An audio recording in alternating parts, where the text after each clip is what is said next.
Now, only on Granada, Jim Rosenthal presents live coverage of the Formula One Argentinian Grand Prix.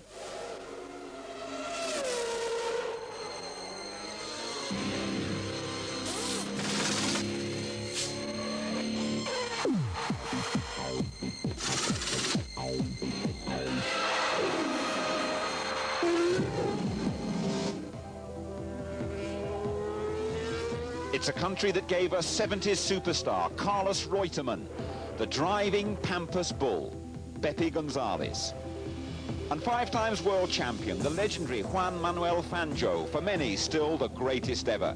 Since then, Argentina struggled to find a successor, but no matter. Grand Prix racing's in the blood in this part of South America. Thank you.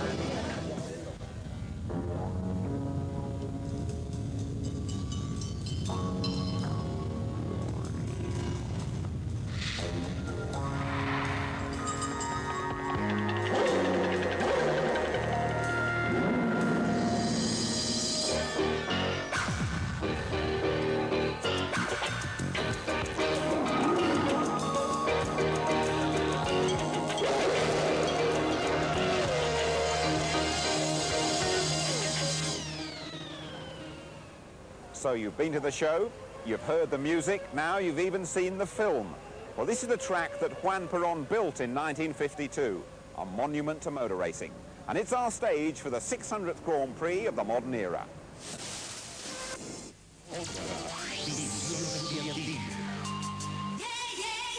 Buenos Aires. Energy te informa siempre.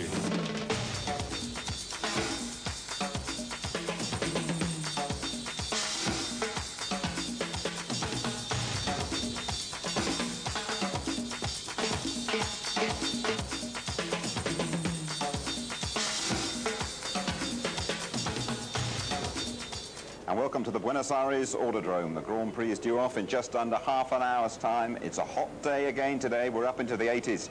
Now, Jacques Villeneuve says the circuit's a little better than a go-kart track, but despite that, the top driver has been taking huge lumps off last year's record times. Tony Jardine and Simon Taylor are with me. Welcome both. Why are they going so quick, Simon? Well, it's all about the extra grip they're getting from the latest tyres, from Bridgestone and from Goodyear. But the rules say you have to decide on Saturday morning whether you're going to go for the harder or the softer tyre that your tyre company is offering. McLaren and Benetton went for the hard tyre because they thought it was going to be very hot today and the soft tyre users would have a problem in the heat. So far, they've had awful problems. They're well down the grid as a result, but it is now getting hotter. The temperature's climbing. They might have made the right choice. Tony, put your doctor's cap on. Dodgy reports from the Williams camp. Jacques Villeneuve is in desperate trouble, and anyone who's had the Tijuana two-step in South America knows what we're talking about. I think I was there at the beginning of the problem because I caught him in the loo for a quick word, and it was very quick. It was suddenly truncated, the conversation. I can now confirm that he's the fastest thing on 2 legs as well as 4 wheels, but he's been looked after by Professor Watkins. He has had a drip, he's had various injections. It's going to be a problem for him in the cockpit with all this heat, and he's one driver who loves trying to get air to his face. He even pulls his fireproof mask down to get more air. So, you know, is he going to make it? OK, well, let's take a look at the qualifying time, shall we? That despite those performances for Jacques Villeneuve, I put him and Heinz-Harald Frentzen on the front row of the grid. Louise Goodman reports. Times earlier in the day suggested Jacques Villeneuve might face a serious threat for pole from teammate Heinz-Harald Frentzen. It didn't work out that way. Villeneuve setting an early benchmark before going on to clinch Williams' 100th pole position. He's now got a good time in the bag. He can now attack with his next 3 sets of tyres. The battle for the rest of the grid produced some impressive performances. Olivier Panis underlining his growing reputation, and that of Prost and Bridgestone by taking 3rd place. But the performance of the afternoon came from Rubens Barrichello in the Stewart, shrugging off earlier engine problems to claim 5th, a real achievement in only Stewart's 3rd Grand Prix. The Schumachers were in familiar form, Michael pushing the Ferrari to 4th, Ralph pushing the Jordan too far. Another spin before he took 6th place alongside Barrichello on row 3. Frentzen duly made it a Williams 1-2, but it's teammate Villeneuve out in front again. And he goes faster. So that last sector was absolutely superb. And here's how the grid stands. An all-Williams front row. Pan is third ahead of Michael Schumacher's Ferrari. Rubens Barrichello lines up fifth, with Ralf Schumacher right behind his brother in sixth. Next is Eddie Irvine, Johnny Herbert's eighth, and Giancarlo Fisichella and David Coulthard make up the top 10. A disappointing performance from the Benetton team on row 6. Damon Hill is 13th alongside Larini. Magnussen starts next to Jos Verstappen. Hakkinen is way down in 17th. Then it's Trulli. Salo lines up next. Shinji Nakano is 20th. And it's Katayama and Diniz on the back row. Now, lots of you have been entering ITV's pole position competition. More details of that after the race. So Williams have their 100th pole here in Buenos Aires. Another British team have a ton-up in Argentina. Want to know who it is? I'll tell you after the break.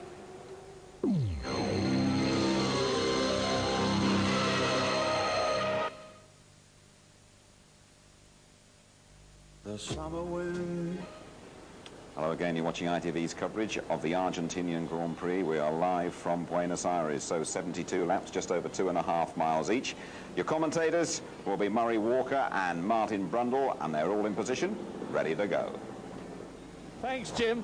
Martin, 0.8 of a second covering the first 9 in the warm-up this morning. It's going to be a long race, an hour and 45 minutes. Frentzen and Villeneuve both not well. Anything could happen. Well, that's right, and I wouldn't want to be the one that takes Frank Williams the sick note for his 2 drivers today, but it's Sunday, it's race day, adrenaline will carry them through. It is close, it's 5 seconds a lap faster than last year, and that's even tougher for the drivers. It's going to be close. Unpredictable, Jim, but we'll soon know. Cheers to you both. Right, let's have a word with our Centurion. He's down there in the pits. His name is Eddie Jordan. His team runs the 100th Grand Prix of their existence today. And Eddie Jordan is talking to Louise Goodman. Thanks very much, Eddie. Qualifying's been going well so far, but you've got to be a bit disappointed with your race performances so far this season.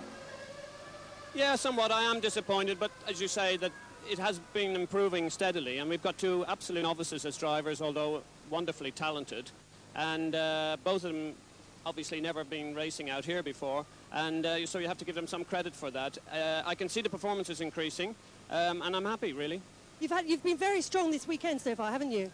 Yeah, we're 6th. We're on the 3rd row of the grid. I think the 2 Schumacher boys are beside each other. It's quite nice to see that. Obviously, I prefer Ralf in front of Michael, but that's another story. We have to wait for the race to see that. But I think in the qualifying, again, we were strong. We were very strong in the morning warm-up. We were running on a specific strategy in terms of the structure of the tyre, so we really feel quite confident at this stage. It's your 100th Grand Prix. I know exactly what result you'll be looking for, but realistically speaking, what do you think you can expect today?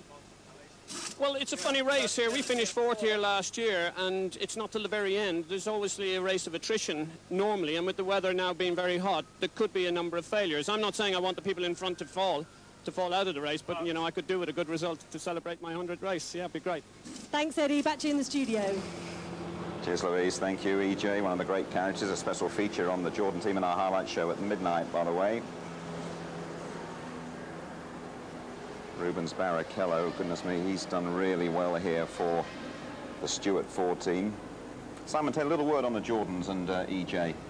Well, the Jordans are looking extremely good here. They may have the most inexperienced driver pairing in the pit lane, but Gary Anderson's latest chassis is handling beautifully. The Peugeot engine is strong. They're on hard tyres, but they're making them work better than Benetton and McLaren have. So I reckon they're probably going to go for just 1 pit stop. If the cars are reliable and the drivers stay on the road, we could see a Jordan podium today. That would be their first point of the season, of course. David Coulthard, who won in Australia, had a pretty miserable time in Brazil, and he hasn't actually, Tony Jardine, been pulling up too many trees here, is he?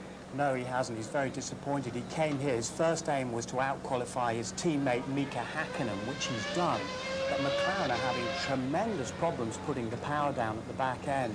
And in fact, so much so that Mika Hakkinen had such tremendous wheel spin, he swapped to the spare car, which he promptly spun off, sprinted back to the pits, got into the other car. It's just been a mess for them. They've been putting extra wing on the back in order to try and get more downforce. And I think there's a lot of head scratching going on down at McLaren. Let's go back down the pits and have a word with the man who's won here the last 2 years, Damon Hill. He's talking to James Allen. Thank you, Jim. Yes, it's an absolutely stonking day. Beautiful day for a motor race, Damon, but 13th on the grid. It's been a bit of a struggle this weekend, fair to say. Yeah, but it's, as you say, it's a lovely day for a motor race. You're running on the Bridgestone tyres. There's a lot of talk again, as there was in Brazil, that maybe you might be able to do this on a one-stop strategy. What are your thoughts on that? Yeah, we can go on one stop. But the penalty for carrying extra fuel is you have to weigh that up. You know, at the start you're going to be penalised because the car's so heavy. Now, last year you had a very bad case of the trots going into this race, but you still won it. This year it sounds like Jacques got it. What's it like starting a race with bad trots? It must be traditional here. It's a Williams disease. Yes, maybe it's the car. Maybe it is. Thanks a lot, David. All right. Yes, indeed it is. An excellent day for a motor race. The medical bulletin coming up from down there as well. Well, what do you think about Damon? At least he's fit and raring to go this time. I know it didn't bother him too much the last couple of years, though. No, it didn't. But this is the great thing about Damon at the moment, because he's so relaxed and he's so enjoying it. He was telling all the journalists yesterday he's getting a great buzz from setting up this car.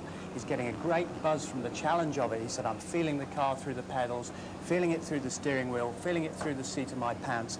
But the thing is, he's wrung the last little bit out of it, the last percentage out of it here to put it in that grid position. This circuit is so technically challenging, not just to the engineers and the drivers, but, you know, it's caused so many mysteries for everybody in the car setup. The Damons reckon they've done as much as they possibly can. What we need now is more horsepower and more downforce.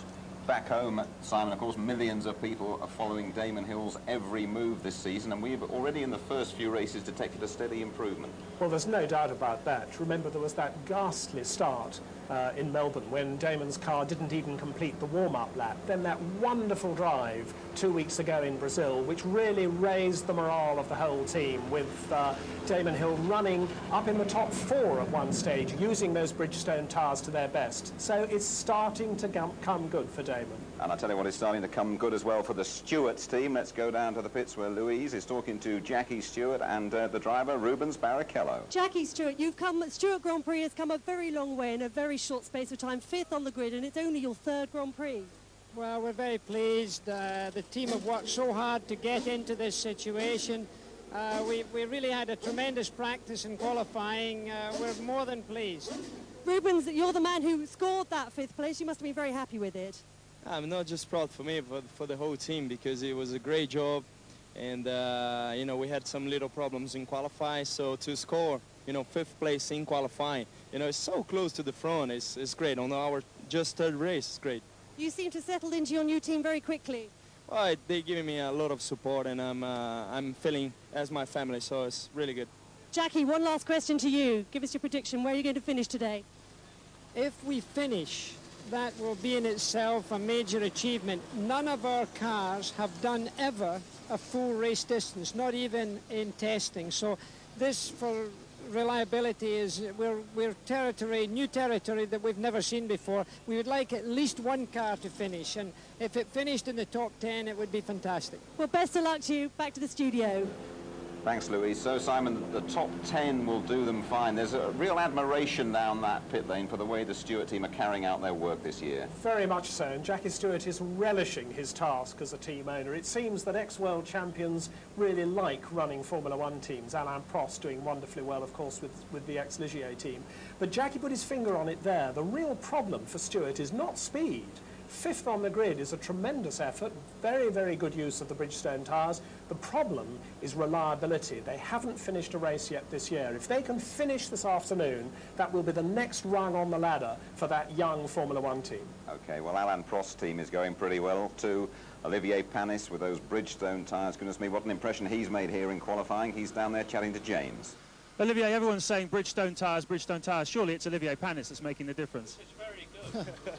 I don't know, but I'm sure Bridgestone tyre he make this year is very good job for the first year. I don't know, maybe with a good year the car is maybe it's the same performance because the new car is fantastic, but with Bridgestone I work very, very strong. He's very happy to work with us. Things have just got better and better for you. How much has Alain Prost helped you with your actual driving, your approach to your driving? Yeah, I'm very happy to work with Alain because he's a very big champion. He has many experience in the Formula One. And the motivation of the team is fantastic now. Now, one stop is possible here on the Bridgestone tyres. If you can do that and the Williamses are on too, I've got £5 on you winning this race, Olivier. I don't know, maybe 4. No, I don't know. It's not possible to speak. So. A win just round the corner, though, possibly another one. Yes, I think so. Well, very best of luck to you. Okay, then Olivier Panis, third in Melbourne, fifth in Melbourne, I should say, third in Sao Paulo. I heard Alain Prost at a press conference saying, Tony Jardine, he reckons they're the best team so far in 97. They've got a fantastic package, and Olivier Panis is benefiting from that fantastic package. Honda have done a tremendous amount of work on their engine very quietly over the winter and developed this Stage 2 engine. Just brought it in at the beginning of the season. It's gone excellently. Panis himself is very, very careful about his own training regime. Now, when we heard they'd gone off to Club Med after the Brazilian Grand Prix, we thought, oh, here we go, down to Rio, you know, jobs for the boys. But they had a very strict training regime. 2 trainers were sent over from Paris to sort the boys out while they were down there. So all he's done in this last 10 days is football training, circuit training, psychology tests. This bloke is ready to go. Just hearing news, Simon, that would interest you. Johnny Herbert is actually in the spare car in the race. Apparently, he preferred that in qualifying. Well, indeed, it was actually the warm-up this morning, which is, of course, crucial, because that's the first time that they can really get the cars set up for the race, run them on full tanks of fuel, and the circuit is not only bumpy and slippery, which we've been talking about all weekend, but it's changed all weekend. There's David Coulthard getting ready, and it's getting a lot hotter. We can feel it up here in the studio. It's certainly getting hotter down there, the temperature rising because the cloud cover has now moved, and David Coulthard will be pleased about that. Remember, he's on the hard tyres, he's well down on the grid. He hopes that the heat will get so intense that the guys who've chosen soft tyres are going to have tyre wear problems. Tony Jardine, it's worth emphasising to anybody just joining us live at the Argentinian Grand Prix from Buenos Aires, overtaking on this circuit is very, very difficult. Extremely difficult. We're going to see a lot of queues building up. That's why it's vital for the grid position to get ahead, and the guys who are on the soft tyres and are going to make more pit stops want to get out ahead and stay up there. We're going to see a train of cars developing. It's very, very dirty off the line. It's easy to go off, and as Michael Schumacher said, you must concentrate maximum here because there's no straights. You're going round in a circle the whole time, and if you take your eye off the ball, you're going to be spinning off into the boonies. And of course what that means is that the chances of an accident in that first corner, that very tight first right-hander, is all the greater, because as Eddie Irvine was saying yesterday, if you don't make up positions on the first corner, that's it for the rest of the race. So that first corner is vital for everyone. Tony, just one more thing to people who might be joining us for the first time. There's a heck of a bump, isn't there, on this circuit? That didn't the driver break a tooth here last year or something? Michael Schumacher broke his chassis and he broke a tooth. And there are 2 very, very big bumps. And one is just before turn 7 at the end of 6, and you can see the car jarring over it. Now, Damon doesn't mind it so much. As I say, he's enjoying this track, he's enjoying the challenge. But Jacques Villeneuve at the front of the grid, sitting there on pole position, he'll be dreading going over that bump each time. And as the race progresses, so the pain will get worse for him. He says it jars right through his spine and makes him close his eyes. Now, the other problem is, for Jacques, apart from feeling ill, is the heat. And this is going to affect everybody. Thank you, Simon. Thank you to Tony. Indeed, we're pushed up towards the 90s now here in Buenos Aires. Last words being delivered there. And when you rejoin us, the countdown will be on for the Argentinian Grand Prix.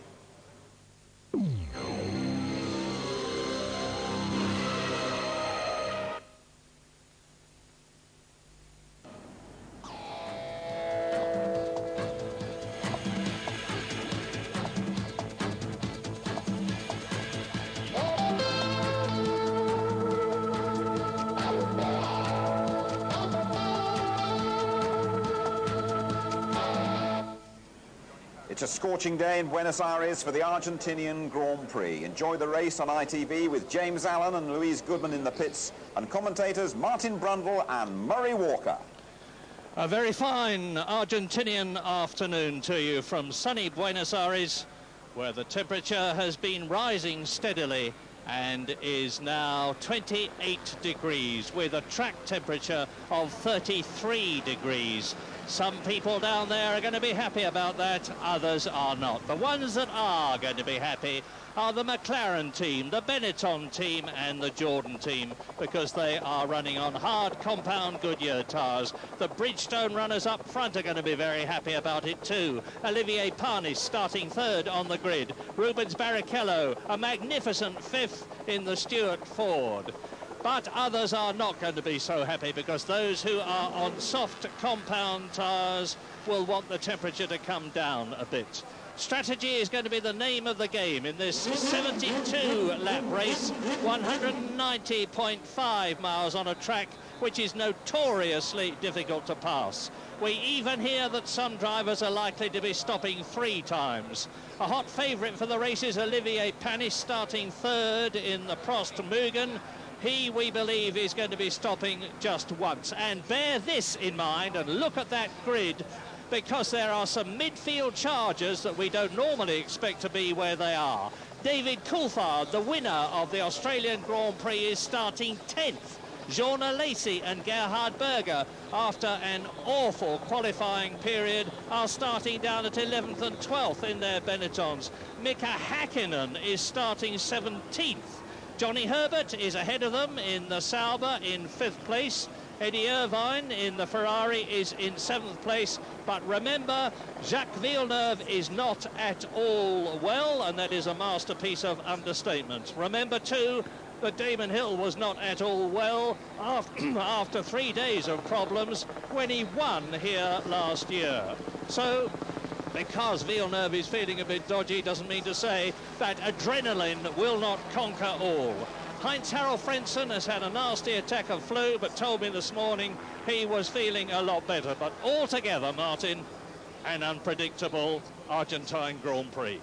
Well, it's a tough racetrack, and it's an easy racetrack to make a mistake on, because it's so dirty offline and generally so slippery, although the softer tyres from the tyre war that's developing this year means that the cars do have a lot more grip and they are handling a lot better. I'm still expecting there to be a few tears at various points of the race, not least into the first corner. But you're absolutely right, Mary. We've really got 3 combinations on the grid. The softer Goodyear runners who've gone very, very well in qualifying, the harder Goodyear runners, and then the Bridgestone people, the people out of position on the grid.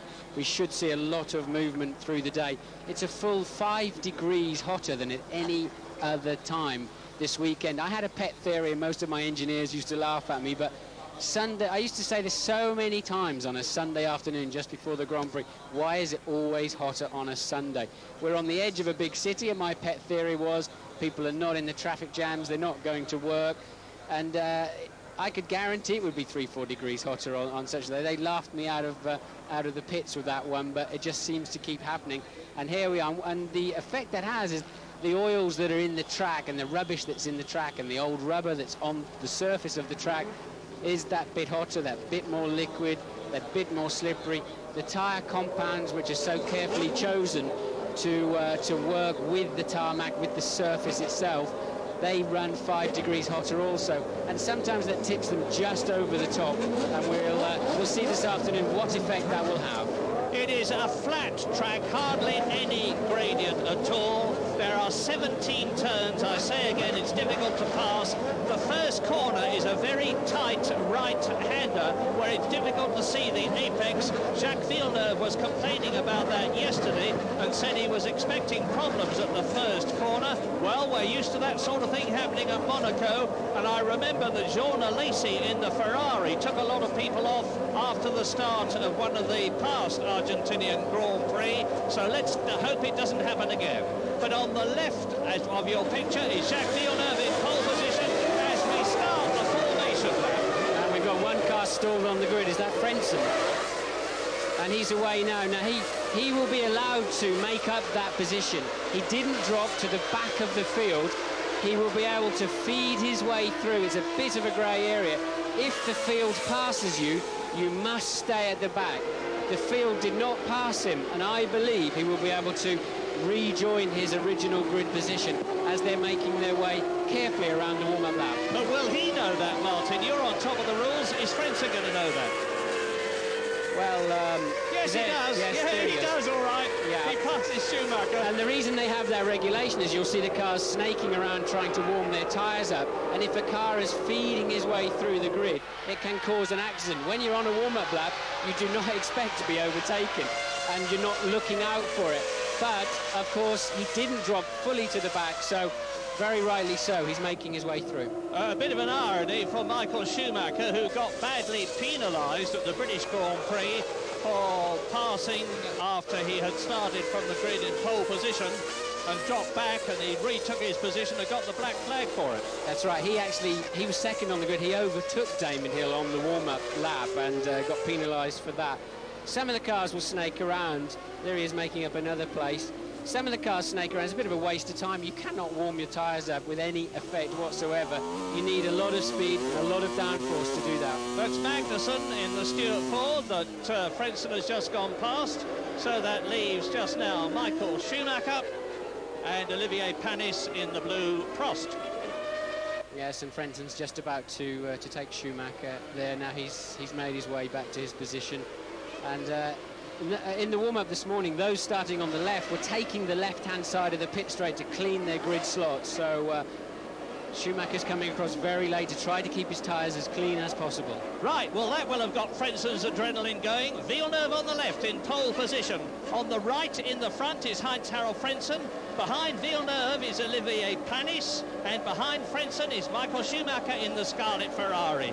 Look for the arrows of Pedro Diniz coming into the picture at the back if we're looking from the front of the grid, but we're not going to, because the 72-lap Argentine Grand Prix is about to begin.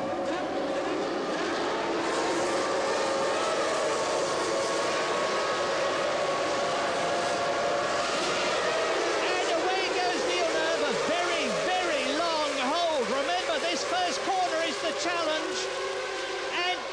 Charging up, he's lost a lot of places because you can see the two Ferraris have moved up behind the two Williams, and it's a spinner. That's Barrichello. Barrichello has been spun by one of the Ferraris, but whether it was Michael Schumacher or Eddie Irvine, I don't know. Debris on the track, people going onto the grass. Are they going to be able to get those cars clear? There's Rubens Barrichello restarting. Now, was it Schumacher or was it Irvine? We desperately need to know, but the race looks as though it is not going to be stopped. There is no activity here in the start and finish area, and Jacques Villeneuve is leading with Heinz-Harald Frentzen in second position. Wheel off somebody's car. That'll be the Ferrari, I guess. There's a lot of debris in that first corner. There is enough space there. They should be able to cover that with waved yellows, but there's a lot of debris.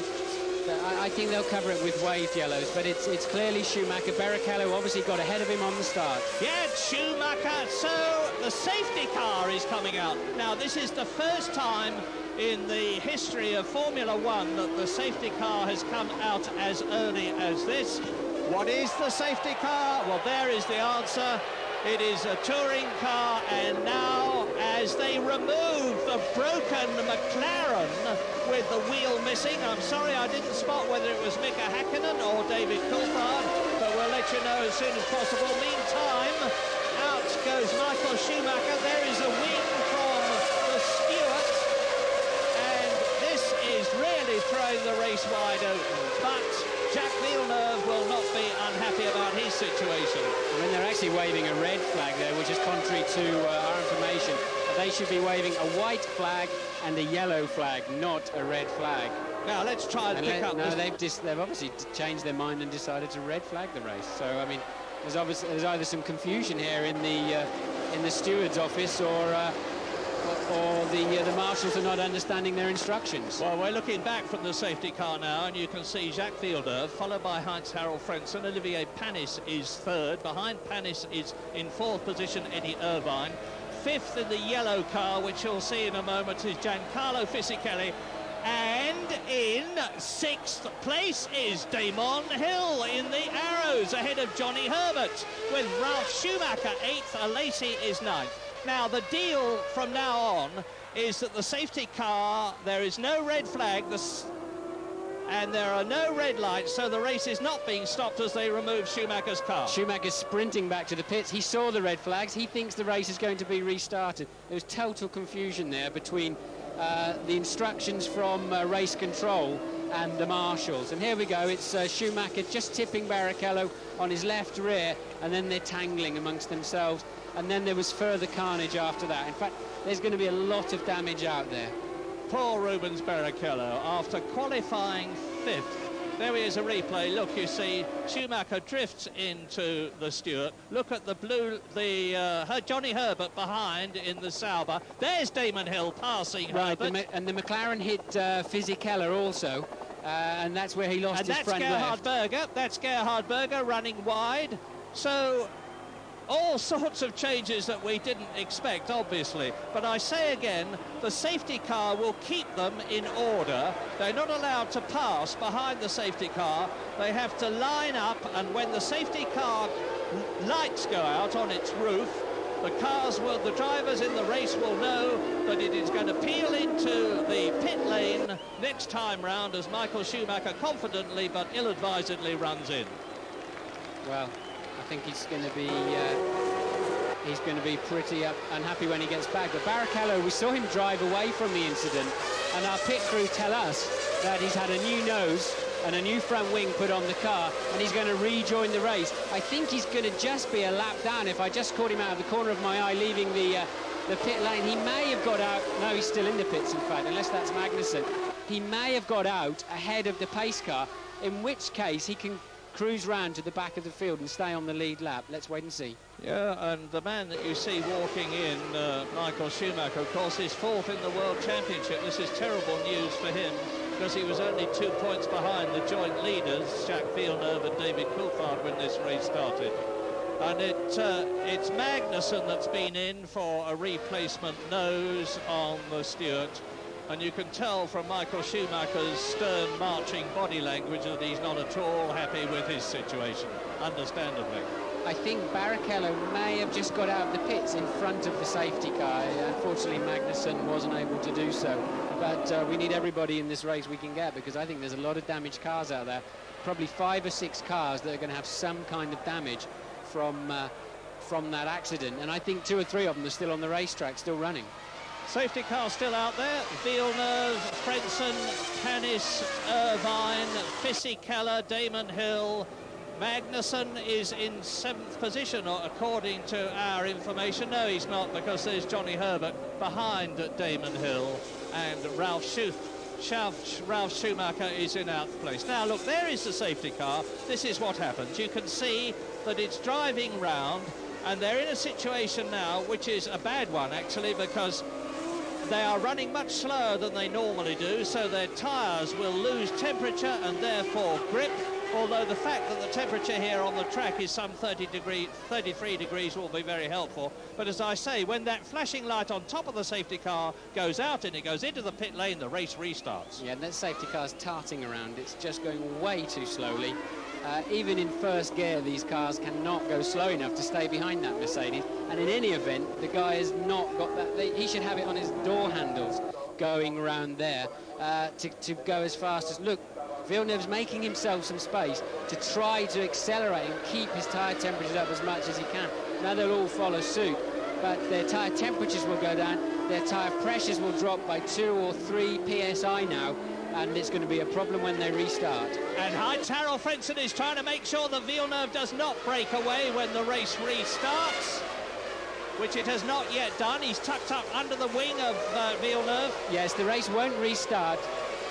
The safety car must switch his lights off as he crosses the start-finish line. That tells the drivers he's going in the pits at the end of that lap, so they don't really have to get too excited until those lights go out. Then they know they're leading into the restart of the race. Now, we've had 3 laps of the Argentinian Grand Prix. It's a 72-lap race. The fact that the safety car is out does not affect the length of the race at all, because they are officially still racing, although they are in a hold situation behind the safety car. There are 3 ways of controlling the cars at once. Now let's watch this. This is Panis, and this is a replay of the start. Now you'll see. Now Schumacher will understeer wide and just gently touch the back of Barrichello's car. We missed it, unfortunately. Well, it would have been very nice indeed, folks, to have been able to see that replay just as we were getting wound up about telling you what was happening. Not our fault. Here's one. There's Schumacher just understeers wide and then catches his front left, and the two cars are, well, stuck together, and they're going no further. But Barrichello managed to reverse his out of there and get it back to the pits. Well done for keeping your head into gear, Rubens. Look, he just slid wide, and it was all down to Schumacher. Barrichello was giving him plenty of room, and Barrichello's got his foot on the throttle. Look, that's where all that smoke is coming from. He's keeping his engine running. He's being sure not to stall his engine. And that's Gerhard Berger. Well, yesterday, Jackie Stewart said to Rubens Barrichello, if you qualify in the top 6, Rubens, you get a Rolex watch. And when Rubens drove in, having qualified in 5th position, he literally threw his wristwatch out of the cockpit, and he's now eagerly looking for his new one. But sadly, he's not going to get anything from this race. Quick shot there of David Coulthard. Quick shot there of David Coulthard having an interview. Clearly, it was his McLaren that lost the wheel.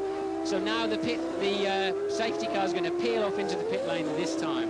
And the Grand Prix will restart with 3 laps having been completed. They're coming up into turn 16 now. Turn 17 is the kink, the left-hander before the start and finish straight. And here we go. The situation is go. And Villeneuve leads. Frentzen second. Panis is third. Eddie Irvine is fourth. Fisichella in the yellow Jordan is fifth. And up behind Fisichella is Damon Hill, with Johnny Herbert in the Sauber swarming all over the arrows.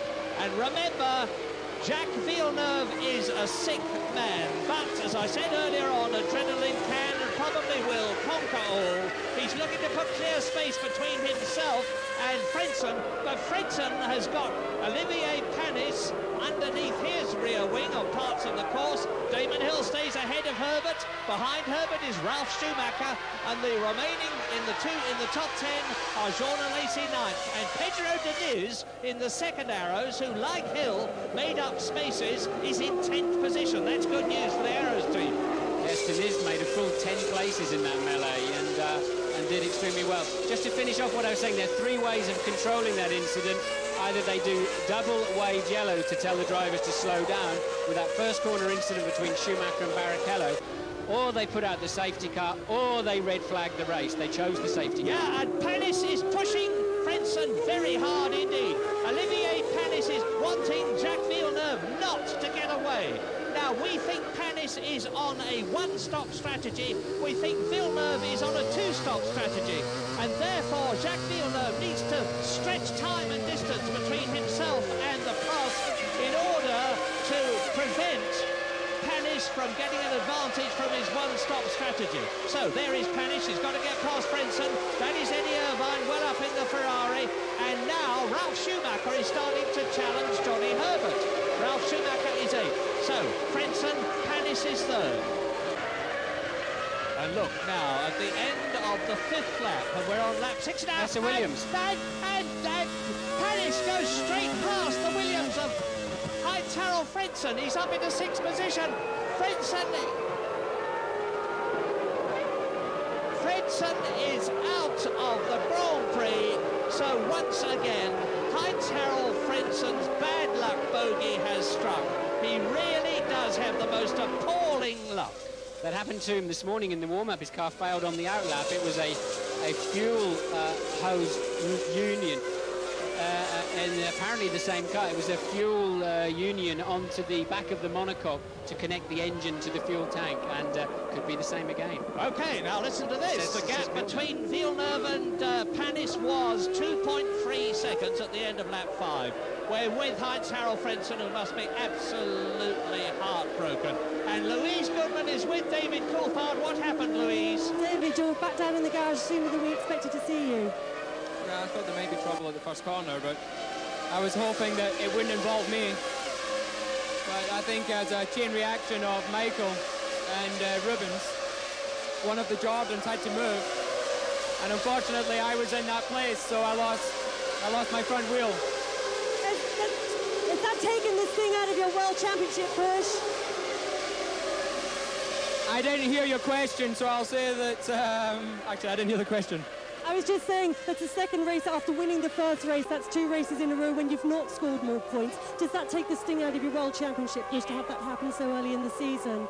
Yeah, my goal at the start of the season was to finish every race, ideally in the points, and obviously that failed in Brazil when I finished 10th, and then it's a double failure here because I haven't even made it past the first lap. So very disappointing, but onwards to Imola. Thanks very much, David.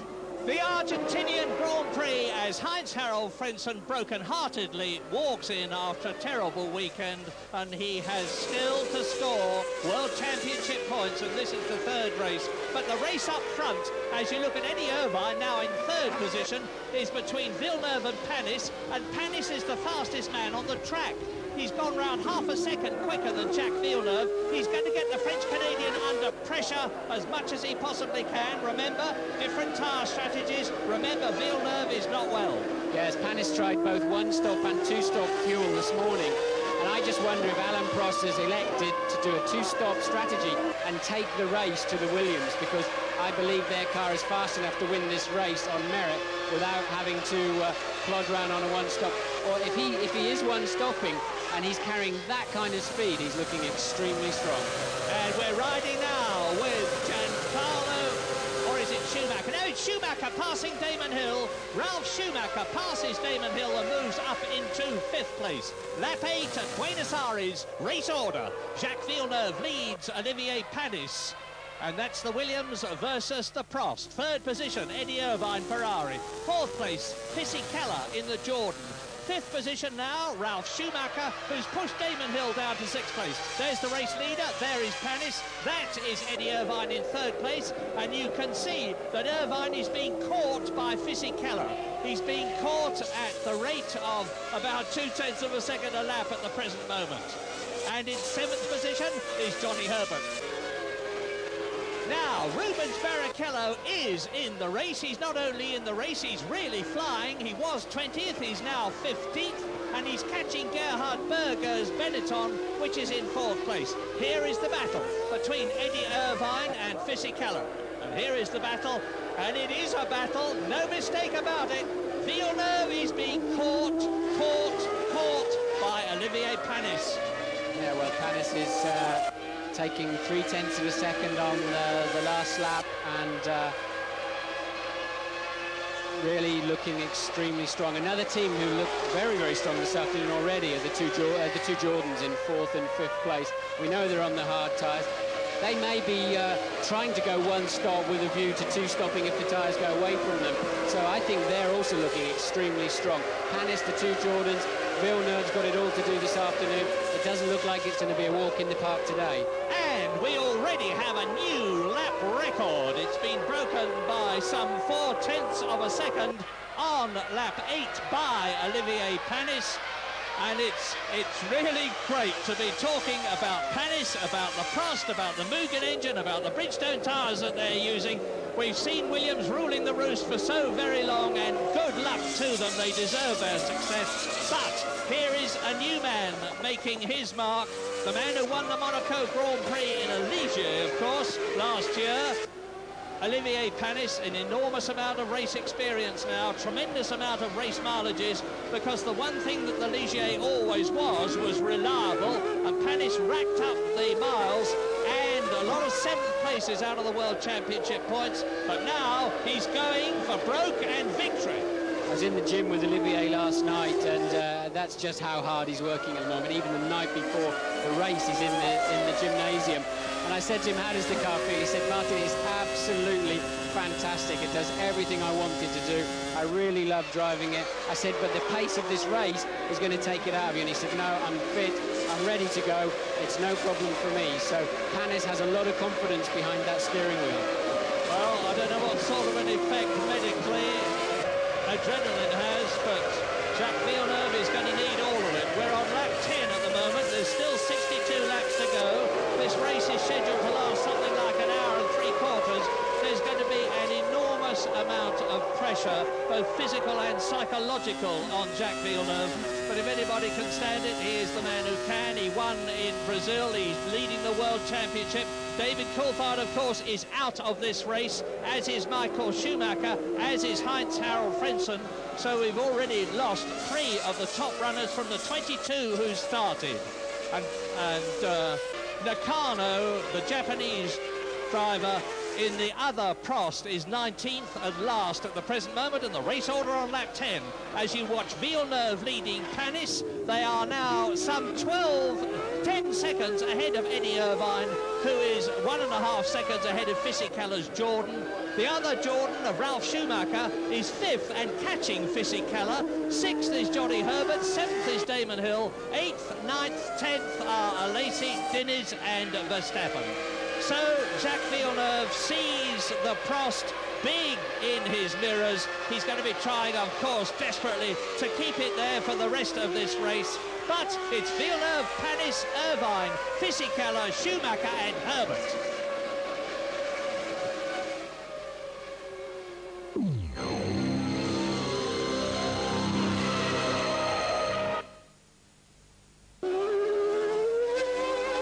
Lap 12 at Buenos Aires, and welcome back. You have missed nothing. If you had, we would have shown you.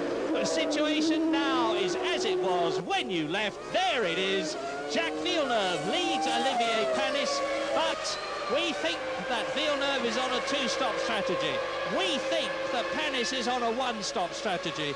And Villeneuve's lead, which is currently about 2 seconds, needs to build to some 20 seconds to compensate for his strategy. As Eddie Irvine comes towards us in 3rd place, well up in the Ferrari. His teammate, of course, Michael Schumacher, out on the first lap as a result of that coming together with Rubens Barrichello at the start. And Fisichella is still in 4th place ahead of Johnny Herbert in 5th position, Ralf Schumacher 6th and Damon Hill in 7th place, and Rubens Barrichello, who started 20th, is climbing through the field in the Stewart and is now up to a brilliant 12th place. That's right, Barrichello was 3rd fastest car on the track on that lap, only slower than the Villeneuve and Panis in 1st and 2nd place. He looks like he's in for a great afternoon of fun, slicing his way through. Interestingly, I noticed the Bridgestone guys have just settled down a little bit. I wonder if those slow laps hurt the Goodyear runners more than the Bridgestone runners for some reason, because it now seems to have stabilised a little bit. And I think it took Villeneuve at least 2 or 3 laps to get those tyre temperature and pressures back where he needed them for the handling of the car. And the construction of those tyres is completely different between those two cars, and maybe that's why they've settled down into this pattern, because Panis has stopped the relentless pursuit of Villeneuve and is actually slipping back now about 3 to 5 tenths per lap. Yeah. But the temperature is still rising. It's 34 degrees, and James Allen can tell us about Heinz-Harald Frentzen. Well, Murray, I can tell you that I'm standing over the shoulder, looking over the shoulder of Patrick Head, the technical director of the Williams team, who's staring at the telemetry, and they're basically just scratching their heads. They cannot understand what the problem is with Heinz-Harald Frenzen's car. We're all waiting for him to come back into the paddock, and as soon as he comes back, I will tell you exactly what's wrong with it. But a lot of head scratching and a lot of frustration as well for Patrick Head. As a technical man, doesn't like to know that one of his cars has failed without knowing why. Michael Schumacher, meanwhile, came steaming in. You saw him with his helmet on, straight into the company office, slammed the door. No sign of him for the rest of the afternoon, I imagine. Now, there's a surprise for us. Michael Schumacher must be really, really fed up, because he's lost, I would think, a certain 4 World Championship points in this race. He was 2 behind Villeneuve and Coulthard when the race started. And Jacques Villeneuve is starting to stretch away a little bit from Olivier Panis. The lead is about 2.7 seconds. Now, we're on lap 14 out of 72 as Panis comes out of the Senna S up towards turn 16, which is the very slow right-hander. Eddie Irvine now is there. But look at Johnny Herbert with the red helmet in the Sauber. Johnny Herbert in 5th place is catching, has caught Giancarlo Fisichella. And Herbert is absolutely delighted with the handling of his Sauber, especially on full tanks. As we watch Damon Hill, he's still ahead of Jean Alesi. And look at this match. Diniz, Verstappen, Hakkinen, Barrichello. Yes, Rubens has pulled himself up onto the back there now, and there's 5 cars within just over 2.5 seconds, so there's going to be some scrapping going on there. But really the only clear-cut overtaking opportunity here is at the end of the pit straight into turn 1, if you've got good straight-line speed. If you do it around the back of the circuit into the hairpins, it can so easily end in tears with tangling of wheels and tripping over each other. Well, at the present moment, Jacques Villeneuve there is certainly making me look a bit old-fashioned, because as we ride with him now in the Williams with a clear track in front of us, his pace is, if anything, increasing, but Olivier Panis is still the man with the fastest lap, 1 minute 29, compared with the previous lap record of Jean Alesi in the Benetton, 1 minute 29.4, and that's about 106.5 miles an hour. This is the Senna S. We exit it with Villeneuve. Now accelerate up to 150 miles an hour, back off to 50 miles an hour here. This is turn 16, the Horquilla. And that is Olivier Panis. Now, the gap at the end of lap 14 was 3.3 seconds. Here is Jacques Villeneuve crossing the line, and I think he's extending his lead over Olivier Panis. Yes, he has, nearly a second. More news on Heinz-Harald Frentzen from James Allen. Well, Murray, success at last, pouring through the computers. Patrick Head, the technical department here at Williams. They say that the DDS, the driver's disengagement system, has come into force. In other words, the clutch has disengaged itself. Now, whether that's something that's operated by the driver or whether it's something that is an automatic thing, Martin will have to tell us. But basically, Frentzen lost all drive because his clutch failed. Well, that's certainly something I'm not going to have as an optional extra on mine, the new next motor car. What do you think, Martin? I think they're talking about if you spin the car, they have a mechanism to pull the clutch in to avoid stalling the engine. I think that's what they're talking about. And obviously it's pulled itself in, and the clutch is open, and he's got no drive. Now, Damon Hill there is driving an absolutely superb race. He's only one place out of the points, and the man he's holding off is no less a man than Jean Alesi. Now, it's conventional wisdom that the Arrows is not nearly as quick with its Yamaha engine as the Benetton is with its Renault engine. They're on different tyres. Hill is on Bridgestone and Alesi is on Goodyear's, but this is a great scrap. Yes, Damon Carr's going to feel pretty fat at the moment. He's on a one-stop strategy coming in around lap 36. Certainly that was the intention when he started the race. So he'll have his hands full keeping Jean Alesi behind him. But Martin, look at Pedro Diniz. He's in 9th place behind Alesi. He's made up more positions. Well, don't underestimate Pedro Diniz. We've all been very, very pleasantly surprised with him in the team, I have to say. And he's running well ahead of Hakkinen and co and doing a great job. Here he comes. That's Pedro Diniz with the yellow mirrors. Is Jos Verstappen. Behind Verstappen is Mika Hakkinen in 11th place. Then it's Rubens Barrichello. There he is. Rubens Barrichello up from 20th. Now, Barrichello is only 1 second behind Verstappen, who is in 10th place. And this is magnificent. Look. Yes, Barrichello's just going to have to get very rude to pass those cars. He does not have the straight line speed. He's about 5 kilometres an hour down on, say, for example, the McLaren in front of him. And I don't see any other way of getting past him other than pressurising him and then giving him a little nudge or just having a stab up the inside. Martin, that is a very wide, infinitely adjustable Arrows that Damon Hill is driving. Well, and so it should be. It's a critical stage of the race. He doesn't want to... I believe Alesi could have one-stop fuel in that car, and I believe they could be making their minds up as the race unfolds. But he doesn't want Alesi to get past because he knows Alesi will pull away. And later on in the race, that may hurt him. Damon's in 7th. He's in sight of some points, and he's got to hold him up. That's his job.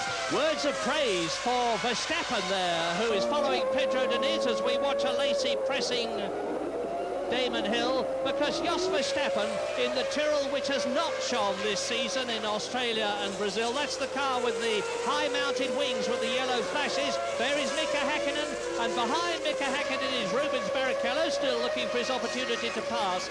But Jos Verstappen, the Dutchman, is in the Tyrrell. He's had some engine changes for qualifying, which have not been used in the race, but Verstappen has got a very handy motor car for this sort of going. So, Hill, 7th position, Alesi, 8th position. They're coming through to complete lap 18, and Villeneuve is now 6.5 seconds ahead of Panis as we ride with Alesi. Alesi will catch Damon here, but is he quite... I don't think he's quite close. Damon protecting the inside line, and Jean will have a stab down the outside. They're going to touch if they're not careful. Yes, they have. You're right!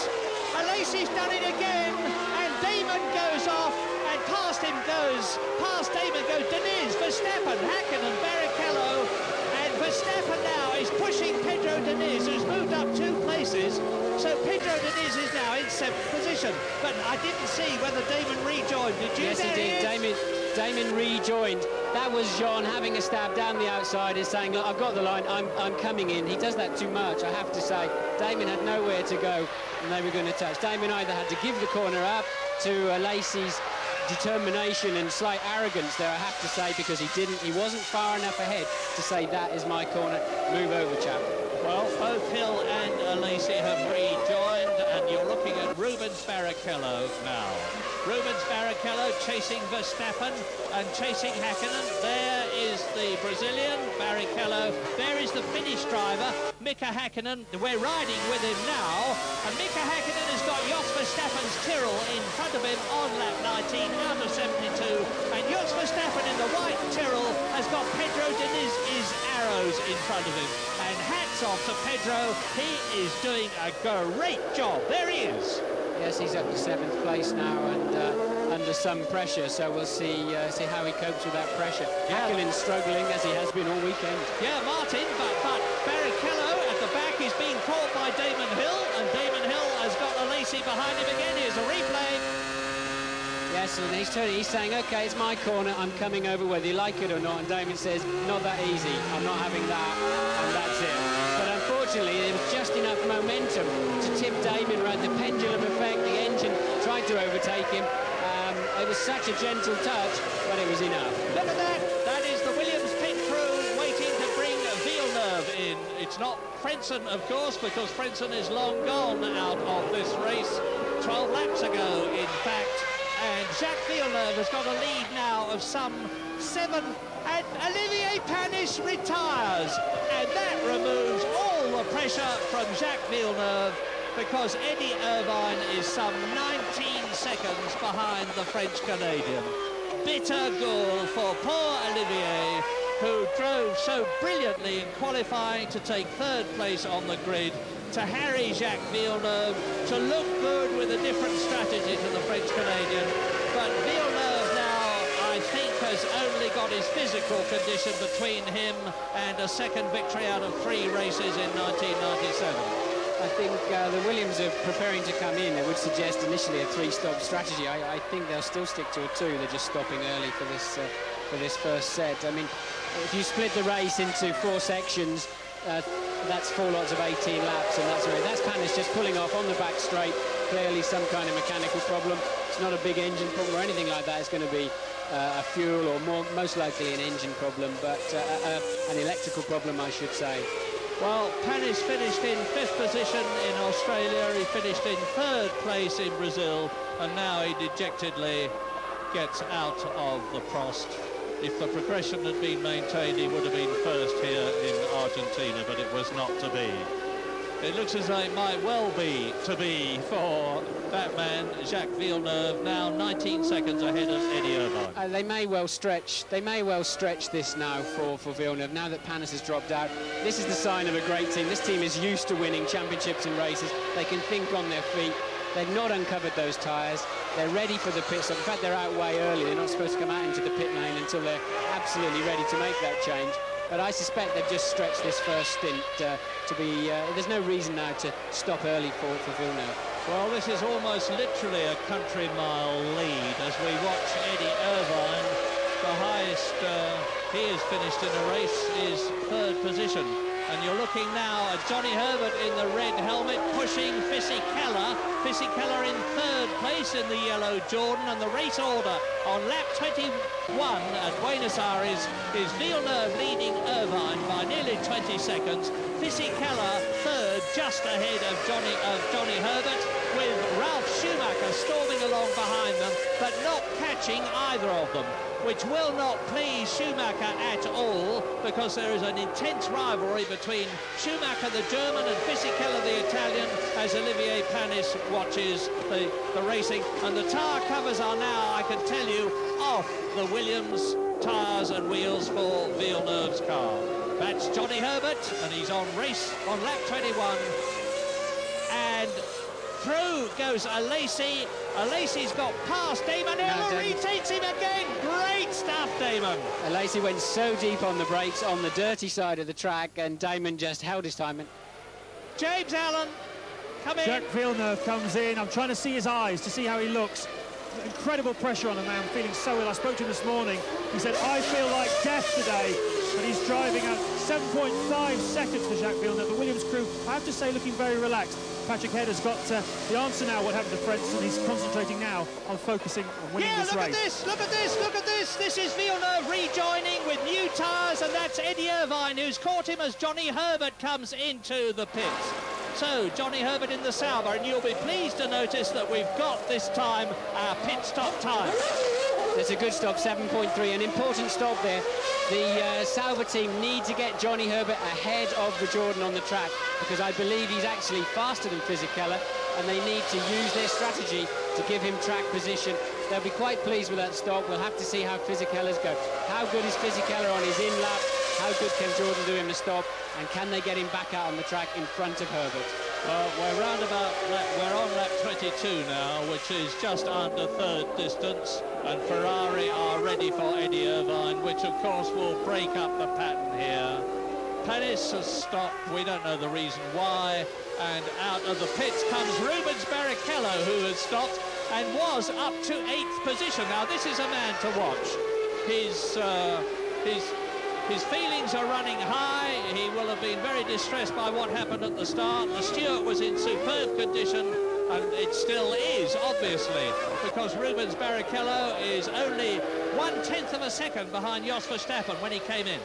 Yes, it was a smart move to pull Barrichello in early, because he was being held up. He was being held up by Verstappen, no doubt about it. They called him in early to give him a new set of boots. And 2 Brits in the top 3. It's a good day for the British drivers so far. And the 2 Jordans looking incredibly strong. And those 2 Britons are Eddie Irvine second, and still leading is Jacques Villeneuve on lap 23 in Buenos Aires.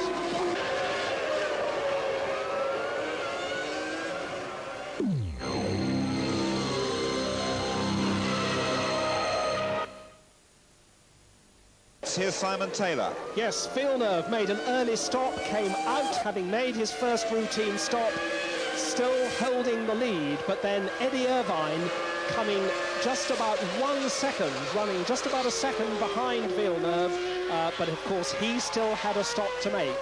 And as Irvine came into the pits, it was a quick stop for him, 7.3 seconds. 7.3 seconds was just the time also that Herbert had made. Here we ride with Eddie Irvine as he comes in. Watch these Ferrari mechanics. They're going to be quickest on the tyres, but they've got 60 litres of fuel to get in. The tyres are already done. 6 seconds. Off comes the fuel line. 7.3 seconds. Eddie Irvine rockets down the pit lane. But while he's been there, the Jordans of Giancarlo Fisichella and Ralf Schumacher have gone second and third. Yes, indeed they have, because as the Stewart comes into the pits again, that's Fisichella and Schumacher colliding, and they were second and third. They run into each other. It's absolutely incredible. The 2 Jordans have tripped over each other. It looks like Ralph had a go at him, and they both went off the road. I was just about to say, I have a feeling these guys are going to one stop today, and they're sitting absolutely pretty, and they've run into each other. That is the worst thing that you can possibly do as teammates. I remember when that happened with the McLaren teammates once, and there was a real inquest afterwards, because if there's one thing you've got to keep clear of in a racing car, it's your own teammate. And Schumacher, I'm blaming him at the moment. I didn't actually see the collision, but there is Fisichella's car being pushed away, and the Italian was in second place, and it now means that Ralf Schumacher is second in the Jordan Peugeot, 9 seconds behind Villeneuve. Yes, but did Ralf damage his front suspension? It was into turn 3. There's a blind brow into that corner. It is very easy to outbrake yourself going in there. They weren't particularly close at the beginning of that lap, certainly not close enough, so whether one of them made a mistake. That's Barrichello out of the race. What a shame. Yeah, oh, what a pity. So that's Barrichello out, Fisichella out, Schumacher, Michael out, David Coulthard out, Heinz-Harald Frentzen out, but that one is the worst of all, as far to me, as Nicola Larini comes in. He was in 10th position in the Sauber Petronas. That is the Petronas engine, which is basically a Ferrari engine rebadge. A very long stop, but they're having trouble with the nozzle, We haven't even That's started. terribly heavy, that. You need 2 men, actually, to support that nozzle and the hose. And, of course, Larini has now seen Mika Salo go past him, Jos Verstappen go past him. They'll have to send him out and refuel Johnny Herbert's rig and use Herbert's rig, unless they can get it to go this time. There it is, it's gone on now, but his afternoon is effectively over with that. It's too competitive now to recover from a 37-second pit stop. Jacques Villeneuve crosses the line to complete another lap. He's into his 27th lap now out of 72.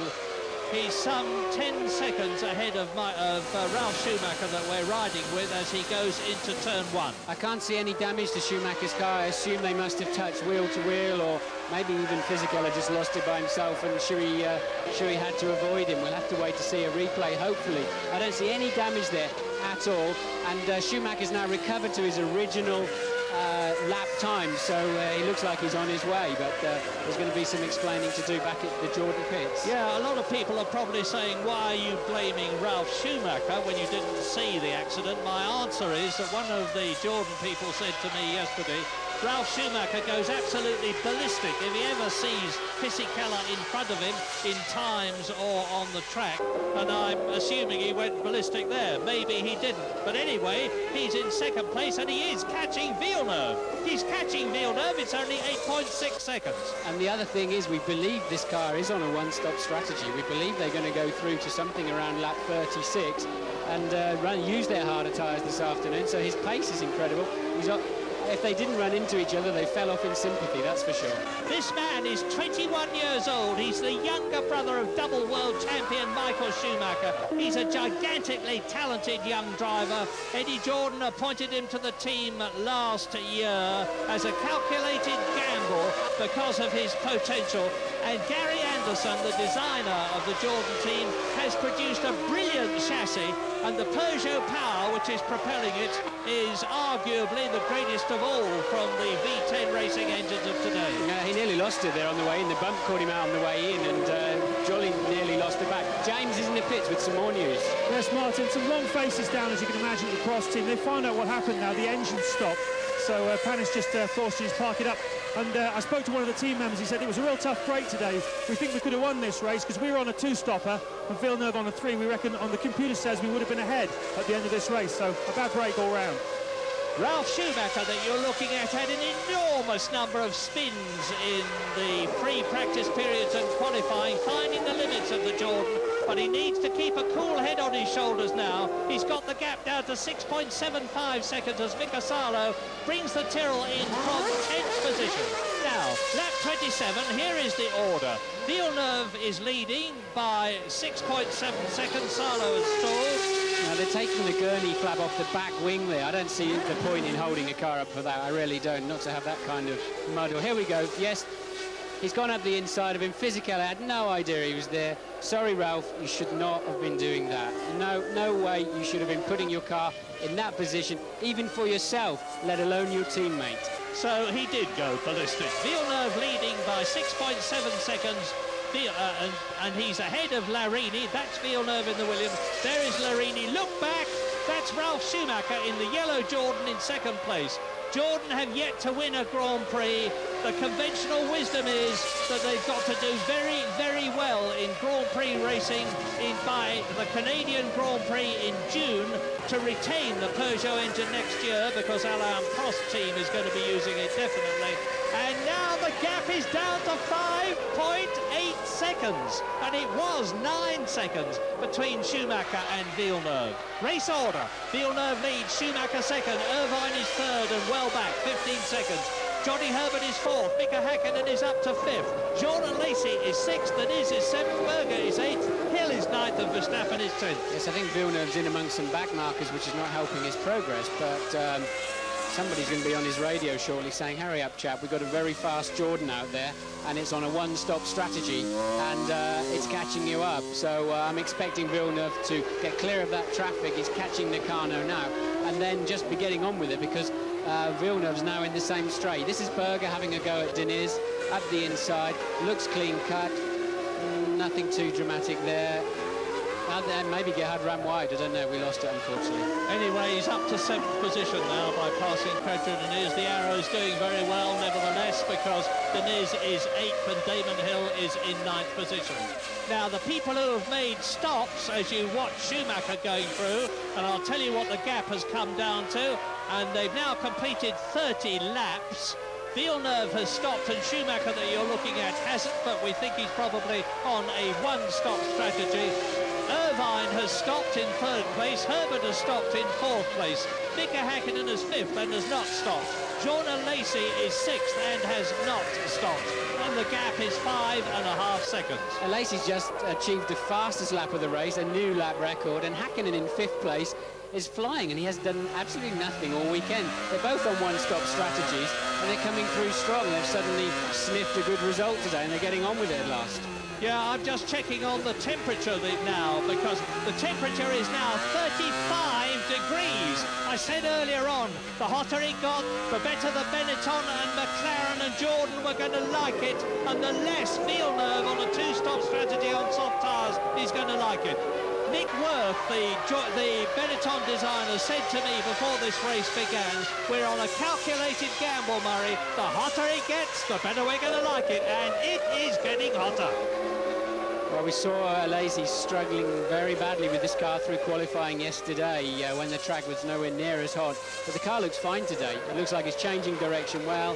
The back end is staying with him, and he's pushing hard. So watching now Hakkinen and Lacey coming through. Gerhard's not that far behind them either.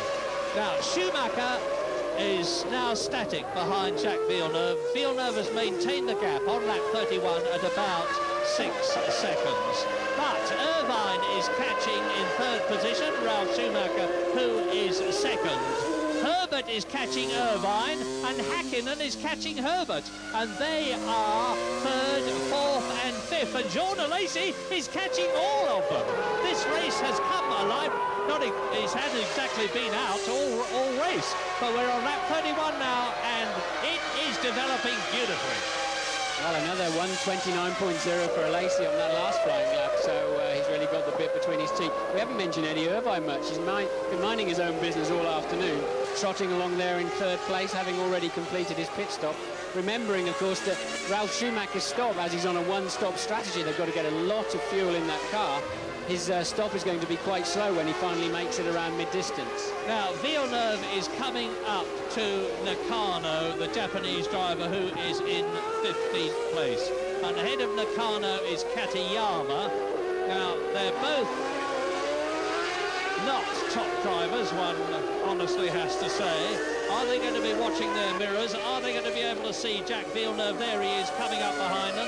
And are they going to yield to the French-Canadian, who goes through and completes his 31st lap? Behind him is Nicola Larini in the Sauber Petronas.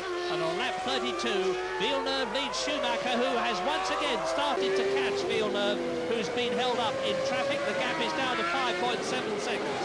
Irvine is 3rd, Herbert is 4th, and catching the Ferrari. Now we are with Ralf Schumacher. This is the 2nd place man, and 5.6 seconds up the road in front of him is the race leader, Jacques Villeneuve, lap 32, 72-lap race. And there's a big gap between Schumacher and Irvine of 9.3 seconds. Williams leads, Jordan 2nd, Ferrari 3rd, Sauber 4th, Johnny Herbert, McLaren 5th, Mika Hakkinen, Benetton 6th, Jordan Lacey. 6 different constructors in the top 6 places. That is good Formula 1. There is Villeneuve, and there is Schumacher. And Ralf is all over the road. He's really charging. Villeneuve responded with a 30.1, and then Schumacher on the next lap redoubled his efforts to catch him with a 29.6. Villeneuve is cruising along. Ralf is using everything he's got at the moment. I suspect Jacques will be doing no more than he has to this afternoon, given how he's feeling to win this race.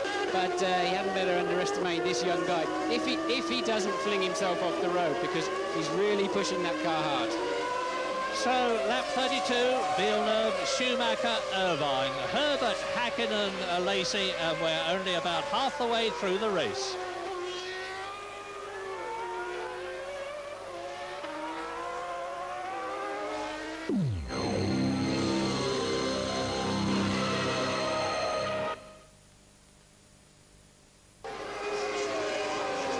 Jacques Villeneuve has got Shinji Nakano in front of him, but almost a lap behind him on track distance. And Katayama is ahead. And that's Damon Hill. Damon Hill stopping in the arrows. He was in 8th position.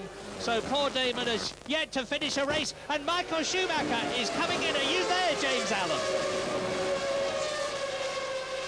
Well, here is Schumacher. He was 2.6 seconds behind Jacques Villeneuve. Now, this is lap 35, and that indicates to me, Martin, a one-stop strategy. Well, absolutely no doubt about that. If he can get out in under 12 seconds, it'll be a good stop for a one-stopper, and no problem at all. They'll be very pleased with that. Rejoining the race, 120 kilometres per hour until the white line, and then nail it. This outlap is so important. But that's bad news for him. He's now going to get hooked up in the scrap between Alesi and Hakkinen. Track position has not worked well for him there at all. So the thing that's going to save him is that these two are going to be stopping anytime soon anyway. So I think the problem might solve itself. Damon went past the pits. Damon went past the pits sounding extremely sick going into that lap. So it doesn't surprise me to see him pulling off. I suspect he had an engine problem of some sort. Yeah, and that is the 6th retirement. Damon Hill out in the arrows. There's still a lot of work to do on that car. And Jacques Villeneuve has got ahead of Ukyo Katayama and ahead of Shinji Nakano. He's on lap 35 now. His lead has increased, of course, as Ralf Schumacher has been in for a tyre stop. So all the top 4 now have been in, and the top 4 on lap 35 out of 72, half distance, are Villeneuve. In 2nd position now is Eddie Irvine. In 3rd place is Johnny Herbert. And there is Villeneuve as Nicola Larini goes through and takes Ukyo Katayama and moves up into 12th position, and into the pit lane comes Alesi. Now, James, are you there? I'm here indeed, Murray. A set of scrubbed Goodyear tyres ready for Jean Alesi, the mercurial Jean Alesi, as he's often been called, and boy, he's really showing it today. The team go into action, all these Benetton guys, 3 men on each front tyre, rear tyre, every quarter. Now, it'll be very interesting to see what kind of lap times Alesi can keep up. The temperature here is pretty much constant. The sun is shining, 12.5 seconds, and I think that Alesi's going to be able to very much keep up the momentum he's had in that latter part, but also Jacques Villeneuve's crew are now ready for him. I'll whiz up there and take a look at that. Yeah, don't think for one moment that this race is settled, because Jean Alesi rejoins after his one, and we think only stop. Some of you probably wondered what those 2 strips of curved metal under the car were when he drove in. They are earthing strips for an obvious reason. And Jacques Villeneuve now on lap 36. He's leading Eddie Irvine in the Ferrari, both of whom have stopped by 11 seconds. Now, Irvine has been in the points once for Ferrari. That was his first Grand Prix for the team at Melbourne, Australia last year. And he's had a lot of stick recently because of people accusing him of driving into people, not the least of these accusers being Jacques Villeneuve, who pulls off a vision strip from his helmet as he goes past the pits. Now look back and look for the red Ferrari of Eddie Irvine, and it is a red Ferrari these days and not a scarlet one in its new colour scheme. And Eddie Irvine is in 2nd position, 11 seconds behind Jacques Villeneuve, but only 2.7 seconds ahead of Johnny Herbert. There he is, who is in 3rd position. So Herbert is driving an absolutely superb race. There is Irvine, there is Herbert. And Johnny Herbert, as Gerhard went, we're looking backwards from the rear fend mounting camera of Berger's Benetton, 6th position. 11.2 seconds, so Gerhard Berger was a second faster than Jean Alesi on his pit stop. I think the critical pit stop now for the midfield scrap is going to be how quickly McLaren can turn Hakkinen around and see if he can keep him ahead of Alesi. Alesi's stop at 12 odd seconds wasn't particularly good. I think McLaren may just keep their man with track position. But Villeneuve's got to get on it now and get enough space between himself and Ralf Schumacher to have track position to come out from his 2nd stop ahead of Schumacher on the road. Otherwise he's got to overtake him, and I suspect it's going to be a very close call. And he is 24 seconds ahead of Ralf Schumacher at the present moment. Villeneuve leading, Schumacher in 5th position. And we think that Villeneuve is coming in very shortly as we ride with Mika Hakkinen in the McLaren Mercedes in 4th position, coming through to complete the lap, chasing Johnny Herbert, but a long way behind the Sauber. There is Mika Hakkinen in the really... Oh, locking right up as he goes. You break from about for 180 miles an hour to 50 miles an hour, and Louise Goodman is with Damon Hill. Damon, the look on your face says it all. What happened to you at the end there? Well, I got an overheating problem, and then I lost air pressure, which meant the engine, eventually something happened to the engine and broke, and we had to stop. Tell us about the scrap you were having earlier on with Jean Alesi. Well, it was all very exciting because you know, the start was very exciting for one point of view, and then we were having a good race, and I knew it was going to get me sooner or later. And I went into the first corner and defended it a bit, and he just came across my front like that. He squeezed me a lot, and I spun, and he spun, and that put us back a bit, but it was exciting. Thanks very much. Back to you, Murray. Well, you're watching the one man in the top 6 who has not yet stopped. It's Mika Hakkinen. And the race order as the Williams mechanics wait to bring in Jacques Villeneuve for his second stop. Here he is, James. Yes, Jacques Villeneuve comes in now. It's going to be very interesting to see what happens here. It's a much shorter pit lane than in Brazil, about 30 seconds for a stop. So I think it's going to drop him down to about 5th place, behind some of the one-stoppers. 10.9 seconds, and not a bad effort, but he's going to be behind some of these one-stoppers. So Jacques Villeneuve has got a lot of work to do now. And Eddie Irvine leads. Eddie Irvine has got ahead of Jacques Villeneuve on the pit stop. Was that a spinner I saw? Yes, it was. It's one of the Minardis and Nakano. Shinji Nakano has collided, therefore, with Ukyo Katayama, and we are now with Eddie Irvine, and I can't remember Eddie ever leading a Grand Prix before. Probably 50,000 people will phone in and tell me that he did, but I can't remember it. He's leading now. Eddie Irvine on lap 39, having stopped, is ahead of Jacques Villeneuve, who has stopped twice. Here's a replay. Yes, he just lost it by himself, and Nakano went off again in sympathy there, locked his brakes. His attention went to the spinning Minardi instead of what he was doing, and just followed suit, really. Johnny kept his head and just stayed off the brake pedal and turned the steering wheel, which is what you should do in that instant. Now, it looked to me, Martin, as though Johnny Herbert had got ahead of Villeneuve as well, or did my eyes deceive me? Well, there's no doubt about it. Villeneuve's got a lot of traffic ahead of him, and he's got a lot of work to do. Irvine's going merrily along, but I still think the man to watch is Schumacher back there in 5th place, because he's still pumping in good lap times, and well, really, he's going to have very good track position. I wonder if Villeneuve's got to stop yet again. I mean, we're only just over half distance. It was quite a long stop in 10-odd seconds, so they put quite a bit of fuel in. I wonder if they've fueled him to the end, but I'd be surprised. In comes Johnny Herbert from 2nd place in the Sauber. This is the stage of the race where things start to get very confusing indeed, but that was an excellent stop. I didn't see the time, largely because there wasn't one. But Johnny Herbert rejoins. Let's see who is behind him. Here is Eddie Irvine. He's on lap 40 with 32 laps to go, 1 stop completed. And Jacques Villeneuve now should have moved back into 2nd position ahead of Johnny Herbert, who came in for that pit stop. With Mika Hakkinen back in the fray, travelling very quickly indeed. And Ralf Schumacher, Martin's choice. And we'll soon see what the situation is there. And Rubens Barrichello is going to tell Louise Goodman exactly what happened to him. Rubens, that was a fairly eventful race for you. Tell us about the start, first of all. Well, I had a good start. I was running well at the end of the straight. I was running wide on the corner, very wide actually. I wasn't close to anyone. Suddenly I felt a touch, and when I saw the things again, I was in front of Schumacher, and I couldn't do much. I lost my nose. I think the car wasn't really good, but I was having a pretty good race. You know, the tires were surviving really, really well, and I overtook a lot of people. But unfortunately, I had a problem with the engine at the end. Thanks, Rubens. And as Mika Hakkinen comes into the pits. He was in third place. Jacques Villeneuve has gone through behind Eddie Irvine 9 seconds. New tyres for Hakkinen, brand new tyres. He really attacked that pit lane, and that is a great stop. That's going to keep him well ahead of Jean Alesi. A great stop there by McLaren.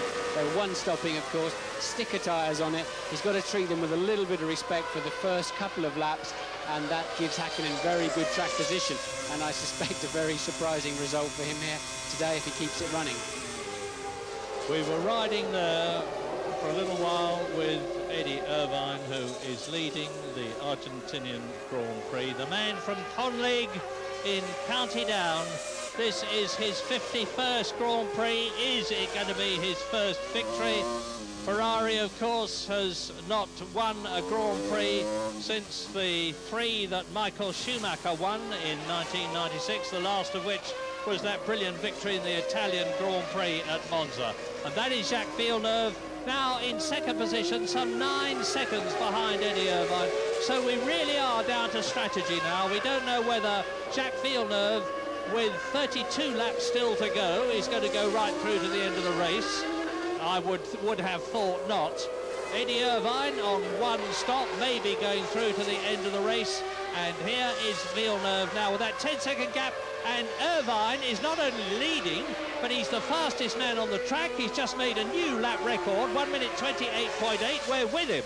Yeah, I think he's on a two-stopper, but he's coming past the pits now and seeing P1, we think for the first time ever in a Grand Prix, and he's responded beautifully to that, and he's pumping in 29.0, 28.9, and now 28.8, very consistent, very fast, a new lap record. Eddie has really responded to his newfound responsibility of heading a Grand Prix for the great Ferrari team.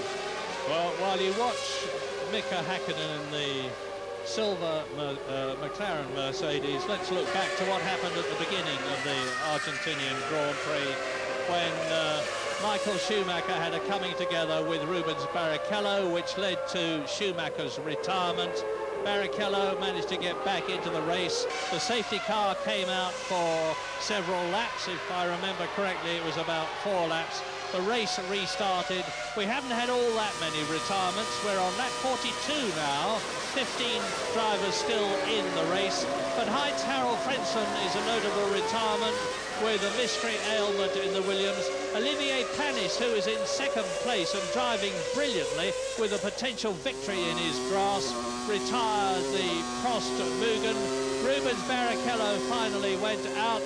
Giancarlo Fisichella and Ralf Schumacher collided when they were battling for second place, and we're inclined to blame Ralf Schumacher for that. Damon Hill retired. You've just heard him talking to Louise Goodman, and Ukyo Katayama is now 4 laps behind in 15th position. Pedro Diniz is 14th. The race leader is Eddie Irvine on lap 43. You're looking at him now, and he's increasing his lead. As I said, he's not only leading, but he's the fastest man on the track with that new lap record of 1:28.8, compared with the previous lap record of Jean Alesi of 1:29.4. He's nearly 11 seconds ahead of Jacques Villeneuve, but if the 6th Jacques Villeneuve, who started this race in a very, very run-down, literally, situation, can stay where he is, he's on 6 World Championship points. David Coulthard has retired from the race, and Coulthard and Villeneuve started this race equal in the World Championship. So Villeneuve would extend his lead in the World Championship even if Eddie Irvine won. And it's a long way yet to go. Lap 43. As Eddie Irvine comes up to lap Mika Salo, who is in 11th position in the Tyrrell. So Eddie has lapped everybody up to 11th place man. Irvine has done another fastest lap. He's really got the bit between his teeth. And there are the Ferrari mechanics waiting to bring him in. So it's clear now why he's sprinting. He's trying to increase the gap over Villeneuve, who will take the lead. That's right, he came in around 22, 23 to indicate his two-stop strategy, and he's really been pushing hard now to try to get himself some clear air and get some track position on this pit stop. But Villeneuve's really got to start pushing hard. Maybe he's in no shape to push as hard as he needs to push today, because His pace is not strong. Irvine has really begun to understand what's in front of him this afternoon and what the possibilities.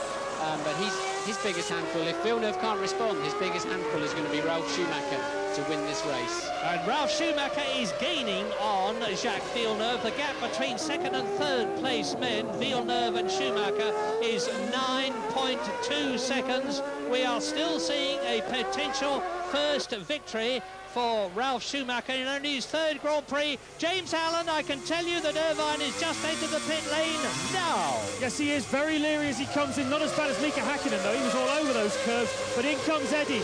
I'm standing in the Ferrari garage, and let me tell you guys, the sense of will from these Ferrari mechanics for Eddie to win this race. He's taken a serious kicking in the Italian press in the last few weeks. They say he's no good, but he's leading this race. And slightly long on the fuel, but a lot of smoke coming off the tyres. Stop, James! Villeneuve's just gone through. Look at the exit. There, look for Villeneuve. There he is. That's Villeneuve. He's retaken the lead. And Schumacher, there is Schumacher. So, Villeneuve leads. Irvine has rejoined in second position, and Ralf Schumacher is in third place, catching the Williams. Wonderful. Lap 45, and off goes Jos Verstappen in the Tyrrell, and he was in seventh position. So, as you watch Jacques Villeneuve in in first position ahead of Eddie Irvine and Ralf Schumacher. Here is a replay. Let's see what happened. Well, it has to be Hakkinen. He's the only McLaren left in.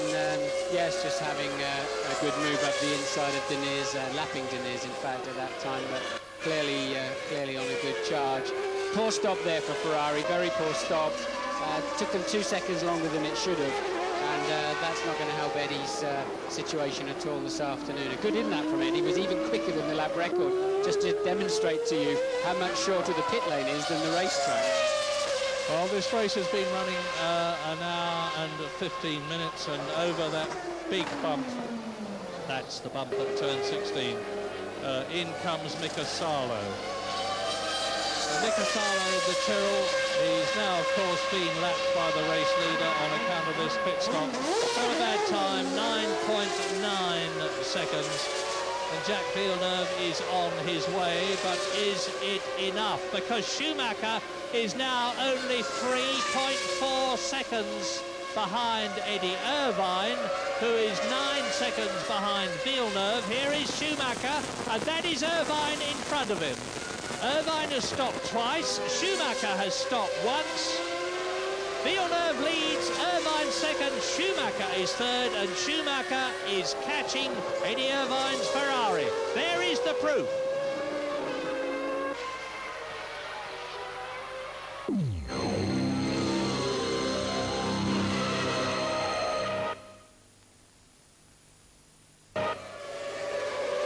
Lap 48 at Buenos Aires, no change in the top three, but it's getting very, very close indeed. Jacques Villeneuve has stopped twice, he's still leading. He's 12 seconds ahead of Eddie Irvine's Ferrari, which is 4 seconds ahead of Ralf Schumacher's Jordan, which is 9 seconds ahead of Johnny Herbert's Sauber, and Sauber is catching Schumacher that we are riding with now. Schumacher's got the hammer right down. He's just passed and lapped Mika Salo. Race order then as we join the Benetton of Jean Alesi going through and lapping. And the race order is Villeneuve leading, Irvine second, Schumacher third, Ralf Schumacher. Johnny Herbert is fourth, Hakkinen is fifth, Alesi is sixth. There's Villeneuve responding now to the job he's got to do this afternoon. I think there's full realisation that although he's got the fast enough car to win this race, he's got to keep a close eye on Irvine and Ralf Schumacher, and it's a 1:28.4, a new lap record for Villeneuve, and followed by a 1:28.5 on the very next lap. So he's getting stuck in. He needs some clear air because those two are chasing each other very hard, and they're going to chase him down too. Well, now let's look at the World Championship situation. And yet another new lap record for Villeneuve, 1:28.1, and well, he's saying, look chaps, I've got it here, I'm not feeling that sick, I'm not feeling great, but I can respond to you.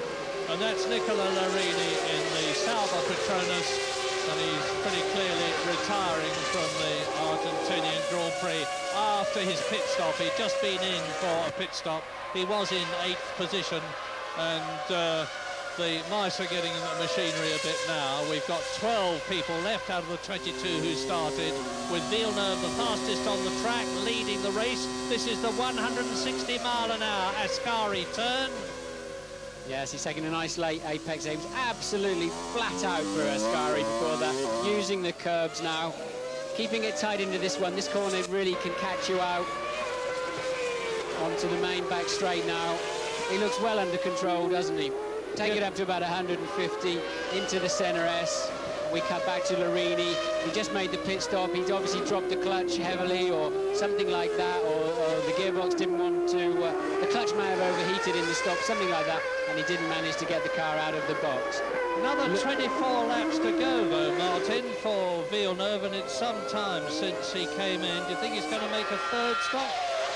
I really don't know. If he doesn't, it's a strange strategy. They haven't divided the race up particularly evenly, but I think they may well have started this race 3-stopping and tried to change it to a 2-stop given the length of his last pit stop, but we don't know exactly. The excitement is we'll all have to wait and see. Yeah, and we're with Ralf Schumacher now, coming through to complete his 49th lap in this 72-lap race, in 3rd position behind Jarno Trulli. He's just lapped the Italian who's in 9th place. I think that's probably spoiled Ralph's afternoon. It's taken him a long, long time to get past Trulli.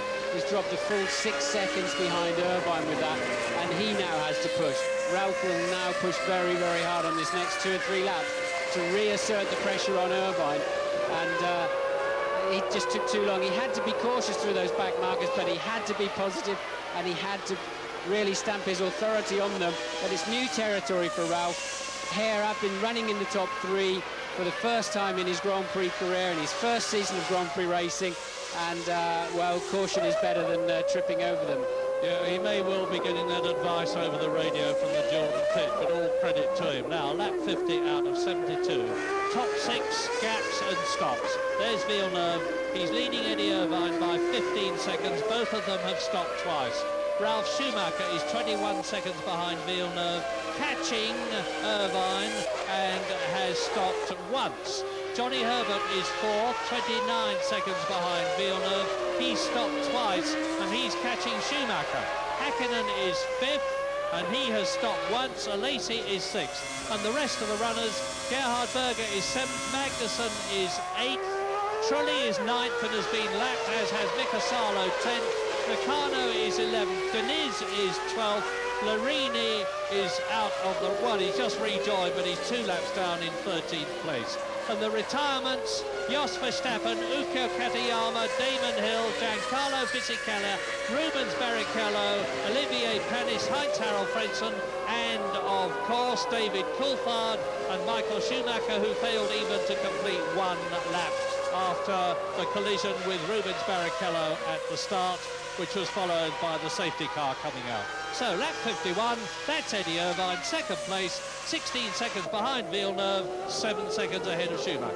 Yes, he's losing 1.3 seconds a lap at the moment to Villeneuve. Villeneuve really standing on the gas pedal and making himself a bit of space. So if he can get 24 seconds ahead, even if he stops again, he will have track position. Here we are with Ralph. He's sort of settled back down into the 30s now, as if he's not so happy with his 2nd set of tyres. He really hasn't been charging since his pit stop in the way that he did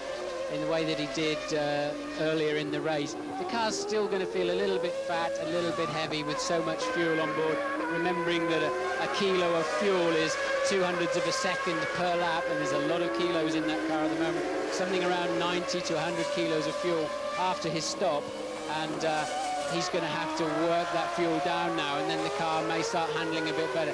That amount of fuel is such a big percentage of the weight of the car that it can quite dramatically affect the car. That tape, the tape that's flicking off the back is stuff they put on the engine cover to close the gaps. It's not going to cause him any problems. Louise down in the pits.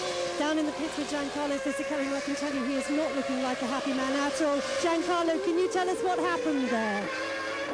Nothing. I want to speak after Ralph. I guess that means no. That's all we're going to get from him for now.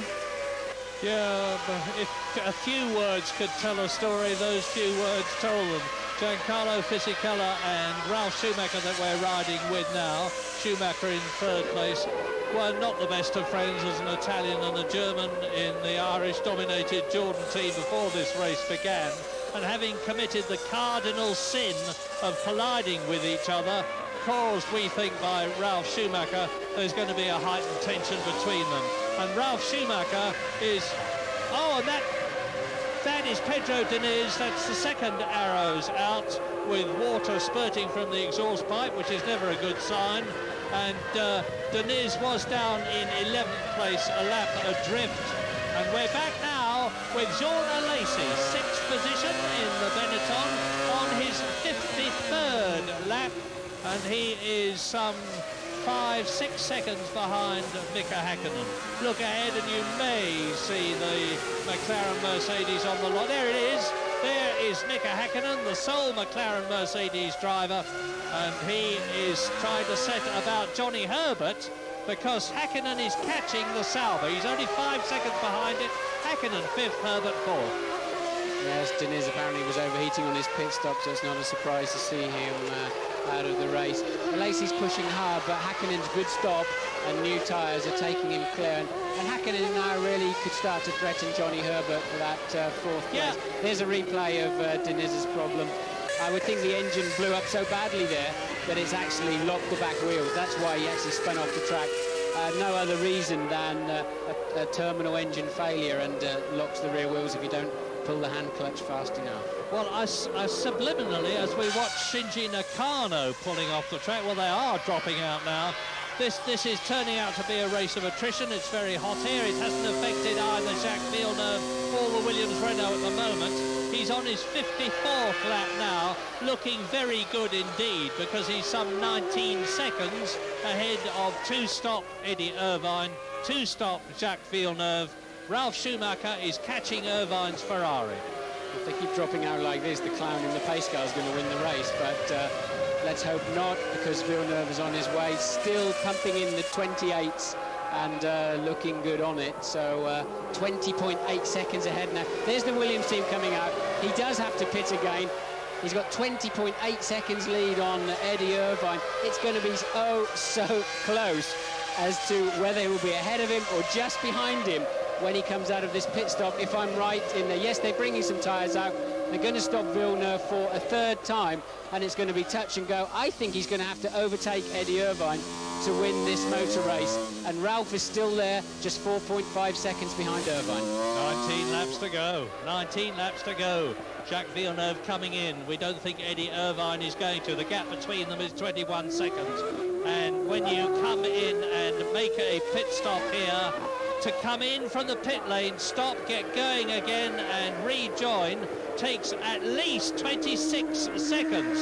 So it's going to be mighty close. Jacques Villeneuve is going to be about 21, 22 seconds ahead of Irvine when he comes in.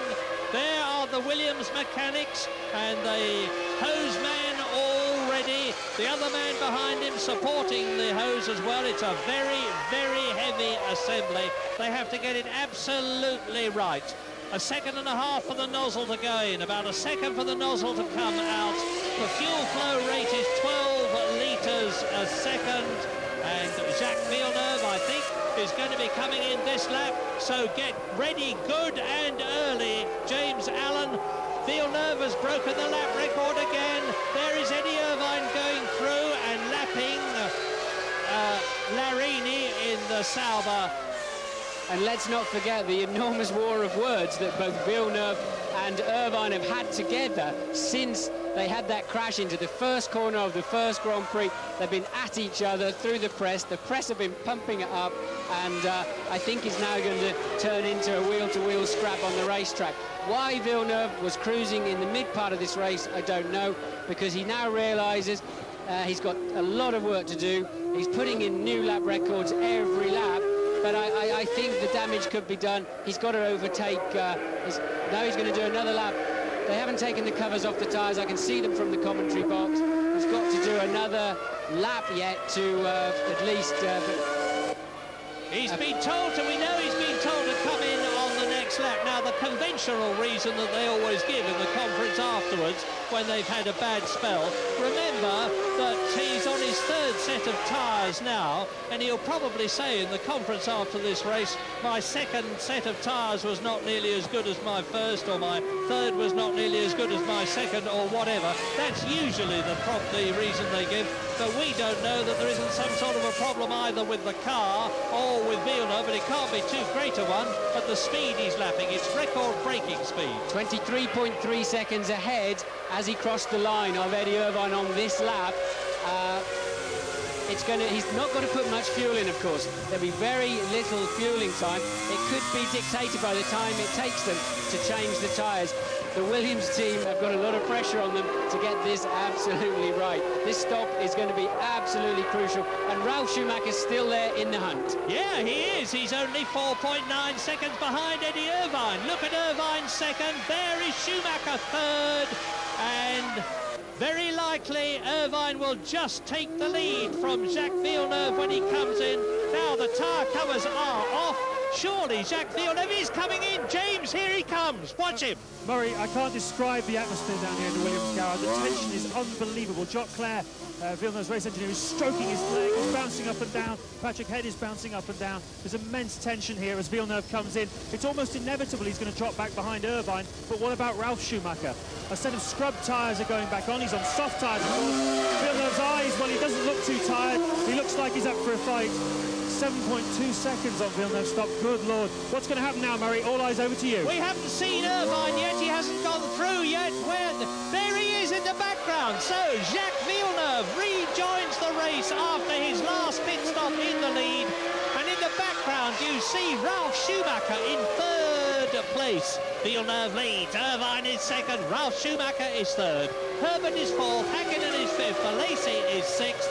And we're on lap 57 out of 72 with, we believe, all the tyre stops completed. It is a battle to the finish now between that red Ferrari, this red Ferrari of Eddie Irvine, seeing potentially his first ever Grand Prix win on his 51st Grand Prix. Yes, Villeneuve just swanned into his pit garage. I was surprised how easily he just cruised in. He was calm and relaxed. Good idea, because if you arrive in a cloud of tyre smoke and dust, your mechanics back off. Then they don't follow the wheel nut in, and then they don't make you a good pit stop. They got him out in 7.2 seconds. Disappointing for us. I would love to have seen him on the gearbox of that Ferrari. Now, I don't see any way that Irvine is going to close that gap. It's a shame for us, the viewers, but anyway, we've got three cars in the same pit straight, and now we'll see who's got the spirit and the character to really charge this one down. Can the second and third place guys attack now, push to the absolute limit for their first Grand Prix wins, or will Villeneuve be cruising home? It's lap 57. Jacques Villeneuve leads the World Championship. Eddie Irvine has yet to score in the World Championship. Berger is third in the championship and sixth in the race. Michael Schumacher is out of the race. He's fourth in the World Championship. Ralf Schumacher has yet to score World Championship, and that's the news. It's very close.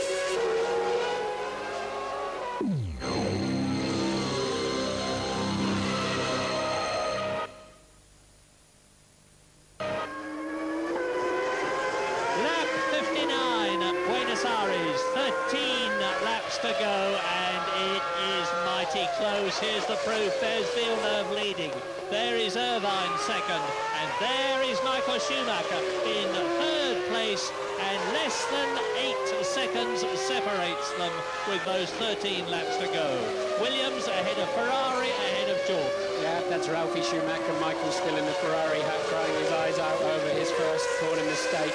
But at 0.7 of a second, Irvine took out of Villeneuve on that lap. Jacques does love to give us a bit of excitement. He did this a bit in the Brazilian Grand Prix. Towards the end, we thought that Berger was catching him. But is this genuine? I mean, Eddie is absolutely on a charge. Can he put some pressure on him? Martin, it's not just Irvine that's catching Villeneuve, it's Schumacher that's catching him as well. Schumacher's now only 5 seconds behind the Williams. Now, I don't know what's going on in the cockpit. I don't know how Jacques Villeneuve feels, but I saw him just before the race began, and he looked like a ghost. He really did. He'd been having a very hard time physically for 3 days. He'd been dehydrated. This race now has been running for some 1 hour and 36 minutes, and the temperature in that cockpit will be very high indeed. Villeneuve is being caught by Irvine. Irvine is ahead of Schumacher, but Schumacher is catching the Williams as well, and we're now about to start lap 61 out of 72. Yes, I remember that incident in '92, climbing out of bed, having been sick for 1.5 days and just starting the motor race at the Grand Prix and finishing third. But the adrenaline will carry you, but you're just so drained, you have no energy. I just had a bowl of rice in 1.5 days. But you can do it. But he's going to be sitting in that car feeling very, very tired, wishing that Ferrari would disappear out of his mirrors, because now he's got to respond. And does he have the energy once again? Remember, he put those blistering laps in, lap record after lap record, and it's going to have taken it out of him. It's like a 3,000-meter runner suddenly putting in some 400-meter sprints in the middle of the race, I would imagine. And let's see if it's taken too much out of Villeneuve, because Irvine is pushing hard, and Ralf Schumacher even harder. The low 28s for Ralf now. And there's a potential traffic situation, because that's Jan Magnussen ahead of us, and we were with Jacques Villeneuve. There's Villeneuve, there is Irvine. Now, Irvine is a very and there is Schumacher. Now, Irvine is a very nonchalant, laid-back chap who pretends he doesn't care about the criticism he's been getting, but he would be less than human if he really didn't. And your first Grand Prix win is the one that you are always wanting most of all. And Irvine is within sight of getting it. Now, if Magnussen gets in the way of Villeneuve, there could be a change. Villeneuve went wide in that corner. He went very wide. The bump caught him out. Of the nasty bump he talks about, where he closes his eyes in pain, sends the car wide. And a poor lap there, 29.5. Another 0.7 of a second out of his lead, and he's going to nip through on the inside. Now Magnussen has let him through, and boy did he need that. Well done, Jan Magnussen. That was good manners. Incidentally, Johnny Herbert is in 4th place in the Sauber, ahead of Mika Hakkinen, only just ahead of Mika Hakkinen, less than a second, 0.8 of a second, and Hakkinen is going faster. In fact, the gap between Hakkinen in 5th position and Herbert 4th is now only half a second, nothing in it. And Gerhard Berger in 6th place is catching Johnny Herbert. Lap 62, race order, here are the leaders. That's Jean Todt, the boss of Ferrari. Villeneuve is leading Irvine, who's just ahead of Ralf Schumacher 3rd, and the Ferrari fans can sense a victory. And there are Ferrari fans everywhere in the world, no less in Argentina than anywhere else. Look at this. Villeneuve, Irvine, Schumacher. They were voting in an Italian magazine last week as to whether Irvine will be fired before the season ended, and it was some amazingly high percentage said yes. Talk about zero to hero. He will certainly be a hero already today in Italy, and the Ferrari fans all around the world for this great drive. And he's really attacking now. He's really attacking Villeneuve, and we'll have to see if Villeneuve has the energy, has the determination, has the grip, has the car, has everything to respond to that. I think he probably has. So Eddie Irvine, who came to Formula 1 in the Jordan team from Formula 3000 in Japan, created a real stir by having a battle with Ayrton Senna, which literally led to blows afterwards. Then into the Ferrari team, to everybody's amazement. He decided he would defer to Michael Schumacher, got very little testing, but now he is getting testing. And look at the result! This is lap 63. Jacques Villeneuve has got the distance that you can see between him and Irvine ahead of us now, and the fastest man on the track is Gerhard Berger in 6th position. He's just broken the lap record. Please don't ask me to explain how Gerhard Berger can break the lap record after the weekend performance he's put in this weekend. I can't explain it. Well, neither can I, but Gerhard is within shouting distance of Mika Hakkinen, who's within sight. In fact, he's under the wing of Johnny Herbert's Sauber. So, a great fight for the top 3 places. Villeneuve, Irvine, Schumacher, lap 63. A great fight for the next 3 places. Herbert, Hakkinen and Berger, 4th, 5th and 6th. Alesi is in 7th place, but well back. And look at the gap diminishing between Villeneuve, race leader, and Eddie Irvine in the Ferrari. Well, Irvine's responded to the challenge beautifully. Villeneuve's tyres should be in better shape. He's 3-stocked, Eddie's 2-stocked. Of course, they're now on the same fuel load. They're both fueled up to run to the end of the race, so there's no difference there. It's just Villeneuve's tyres should be fresher, but it doesn't seem to be having that effect on the racetrack at the moment, because Eddie's taken yet another 0.6 of a second out of Villeneuve, and it's now less than a second. His lead is less than a second. Eddie's on a charge. Go for it, Eddie. Martin, I've said it before, and I've said it so many times before. I'll say it again. Catching is one thing, passing is another. You know that. What's going to happen? Well, it's fair to say that the two Renault engine cars, 4 Renault engine cars and the 2 Peugeot engine cars have been the fastest down the straight all weekend. So Eddie's going to have to work very hard to get in the slipstream and to have a big dive into turn 1. Well, Irvine is yet to score in the World Championship. We're with Ralf Schumacher now. Gerhard Berger has just done the first lap in under 1 minute 28. He's broken his own 1 lap record of 1 lap earlier, and he's now only 0.9 of a second behind Hakkinen, who's only 0.7 of a second behind Berger, and Irvine is that distance behind Villeneuve. Well, wakey, Gerhard, the race is nearly over, but we don't need to say that to Eddie Irvine, because now he's got him in his sights. It's a lot easier to follow than to lead in this situation under pressure. You just base your braking distance on the guy in front. You know your target. When you're the guy in front, you're looking in your mirrors, and it's too easy to just miss that apex. You're the one dictating the pace. The guy behind you follows your pace and some, and he's going to be closing up very quickly. Just 0.2 of a second on that lap.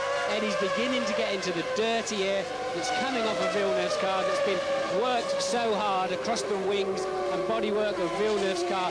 It's now, Eddie is now arriving into that dirty air, and he's going to have to work a little bit harder now.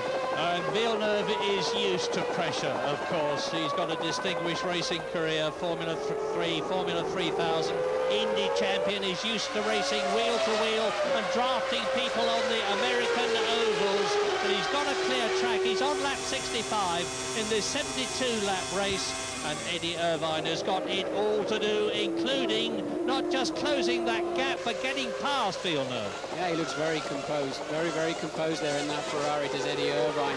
And I'm sure it's not going through his mind at the moment. He is actually great friends with Jacques Villeneuve. I've seen them together on many occasions. Remember, they raced against each other in Formula 3000 in Japan. They spent a lot of time together, and there's been a lot of vitriol between the two of them.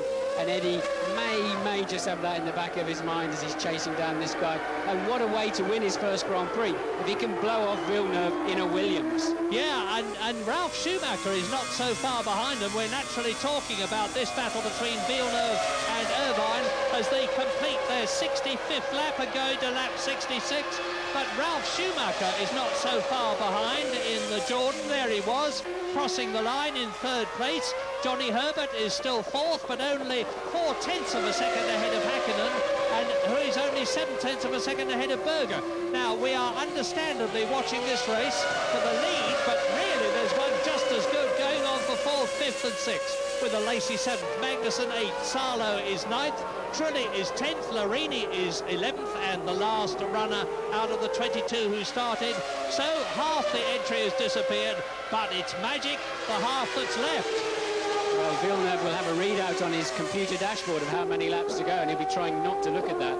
Then he'll come past the pits and see it yet again, how many laps to go, and he doesn't want to know. If he's feeling sick in that car, if he's feeling tired, these laps will seem forever. These last 7 laps will seem forever, and he needs this race for his World Championship chances through the year.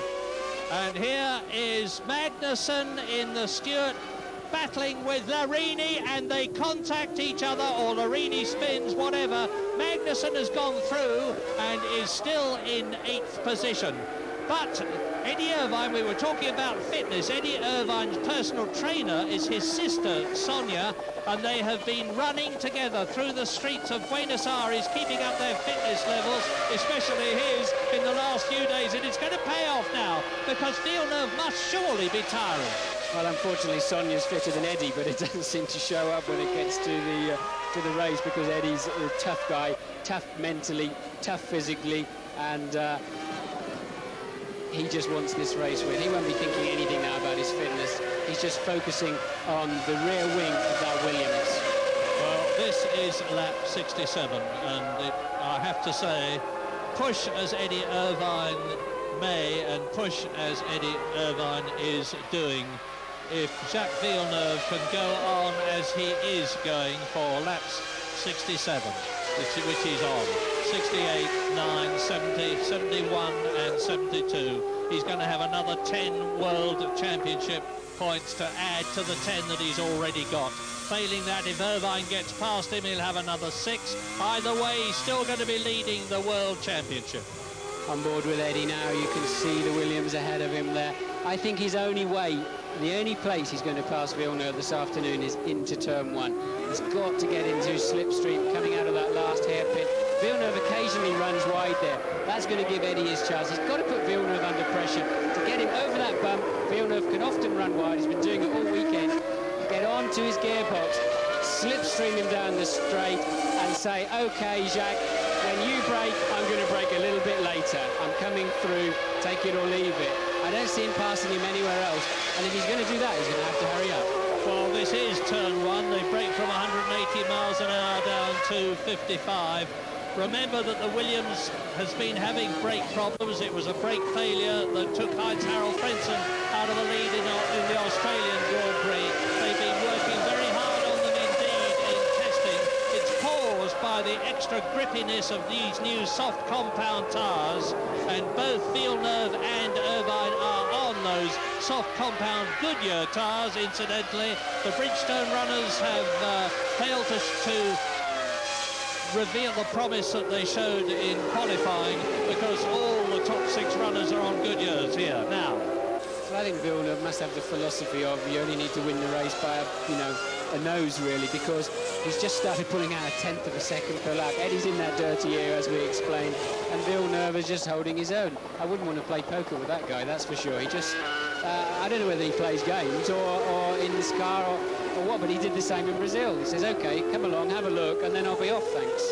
Yeah, he's 26 years old. He is an astonishingly mature driver, a very different driver in terms of spectacle to his late great father, 6 times a Grand Prix winner, Gilles Villeneuve of Ferrari fame.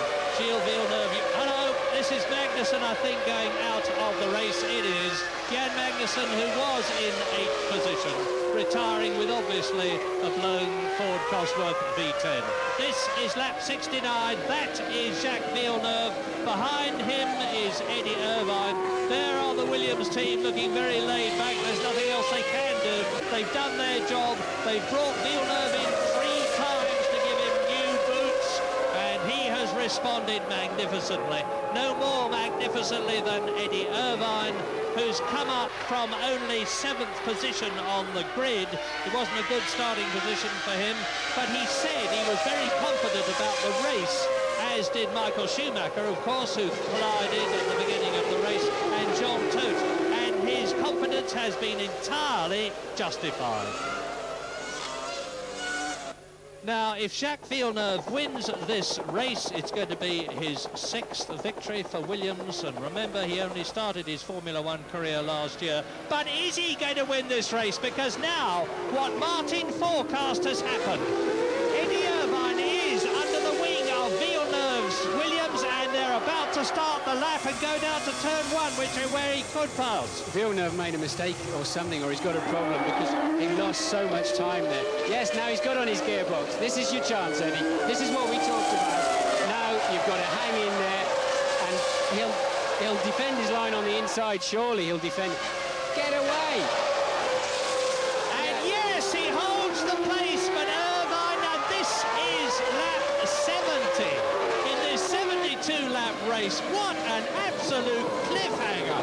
What a nail-biter as they go round the turn together, down to the tremendously fast right-hander, now the S's, and onwards. There's about half this lap left, then 2 laps after it, and Eddie Irvine is in a position still to challenge again, and he probably will be for the next 2 laps. I think Villeneuve's exhausted in that car. He's really struggling to turn into those tough corners out of the back, turn 7, 8 and 9, where it takes a lot of torque through the steering wheel. across your shoulders. And Villeneuve's struggling. He's really struggling now. And Eddie's, just as he was broken Eddie's spirit, he's now handed it back to him, and Eddie's on a charge again. You're not going to get away with this, Jacques says Eddie Irvine. Irvine said before this race, after Villeneuve had spoken harshly of him, that you find out where your friends are in circumstances like this. Well, he's seeing what he thought was his friend Jacques Villeneuve ahead of him now. They're on lap 70. They're coming through to complete the lap.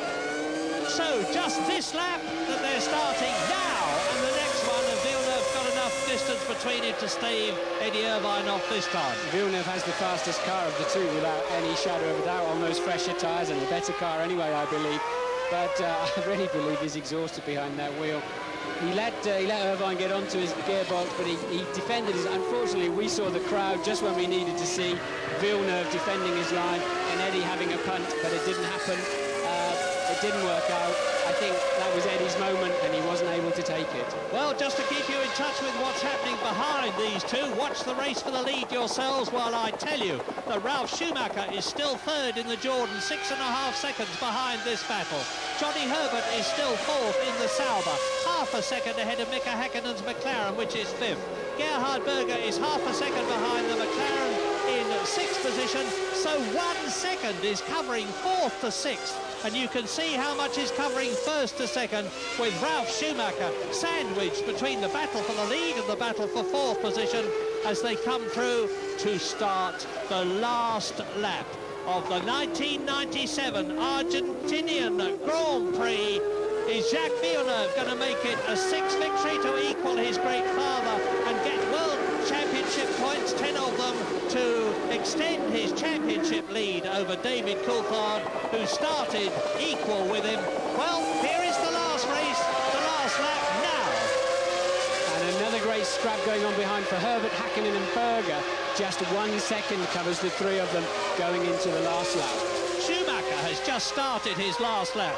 I'm watching the line, the start and finish line, to see Herbert, Hakkinen and Berger go across together as you watch the Williams and the Ferrari on their last lap. And these are the S's which lead into turn 11, turn 12 in this 17-turn lap. Villeneuve has got it made. I don't think Eddie Irvine can possibly catch him, never mind get past him. It seems going to be... And over the line has gone Gerhard Berger. He's still in sixth position. Herbert is still fourth. Hakkinen is still fifth. Here we go into the last corners of the 1997 Argentine Grand Prix. The Senna S's coming up. Unless Eddie can get in within stabbing distance into that last hairpin, there's no other opportunity now between here and the checkered flag. That was turn 15, 17 turn. It's going to be a fantastically close finish. Villeneuve locks up. This is the last corner coming up now. Jacques Villeneuve wins a magnificent Argentine Grand Prix from Eddie Irvine by 9/10 of a second. Ralf Schumacher dropped back a bit. You can see that the crowd is overjoyed that they decided to come to the Oscar Galvez Autodromo. Ralf Schumacher has finished in third position, his highest finish in only his third Grand Prix, to get 4 World Championship points for the Jordan team. Now we're just waiting for Herbert, Hakkinen and Gerhard Berger, and they cross the line. 1, 2, 3, just like that. Johnny Herbert finishes fourth for Sauber, and those are his first World Championship points of the season. Mika Hakkinen finishes fifth in the points again, as he was for both the previous Grand Prix.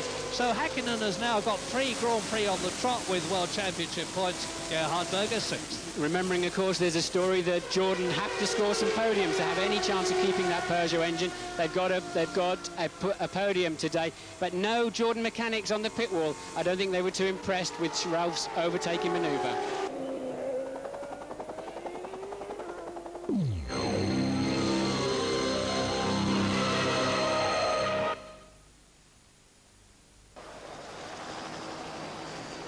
Well, you're looking looking at the podium on which Villeneuve, Irvine and Schumacher will. So there is Eddie. Look, you see, a very, very happy man, paying homage to his sister Sonia.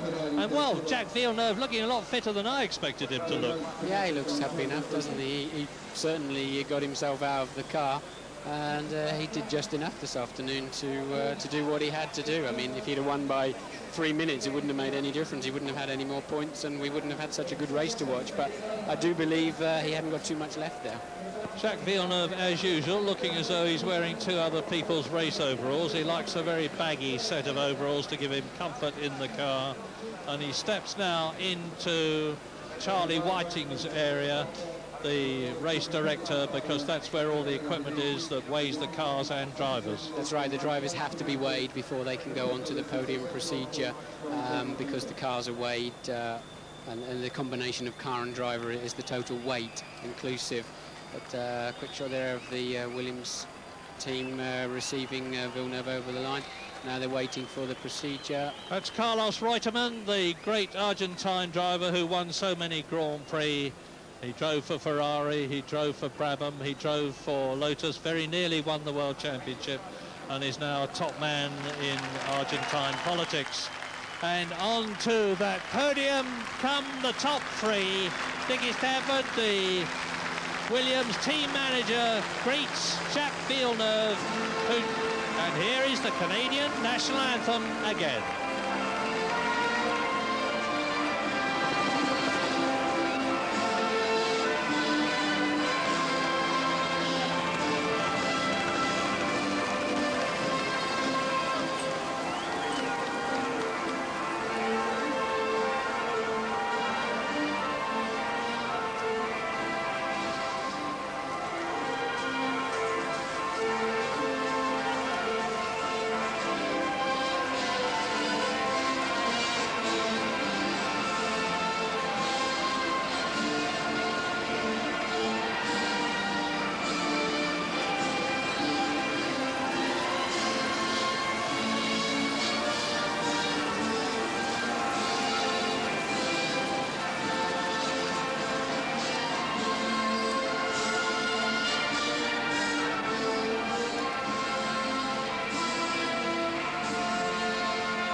Williams take the lead in the Constructors' Championship by 1 point from McLaren. And here is the national anthem.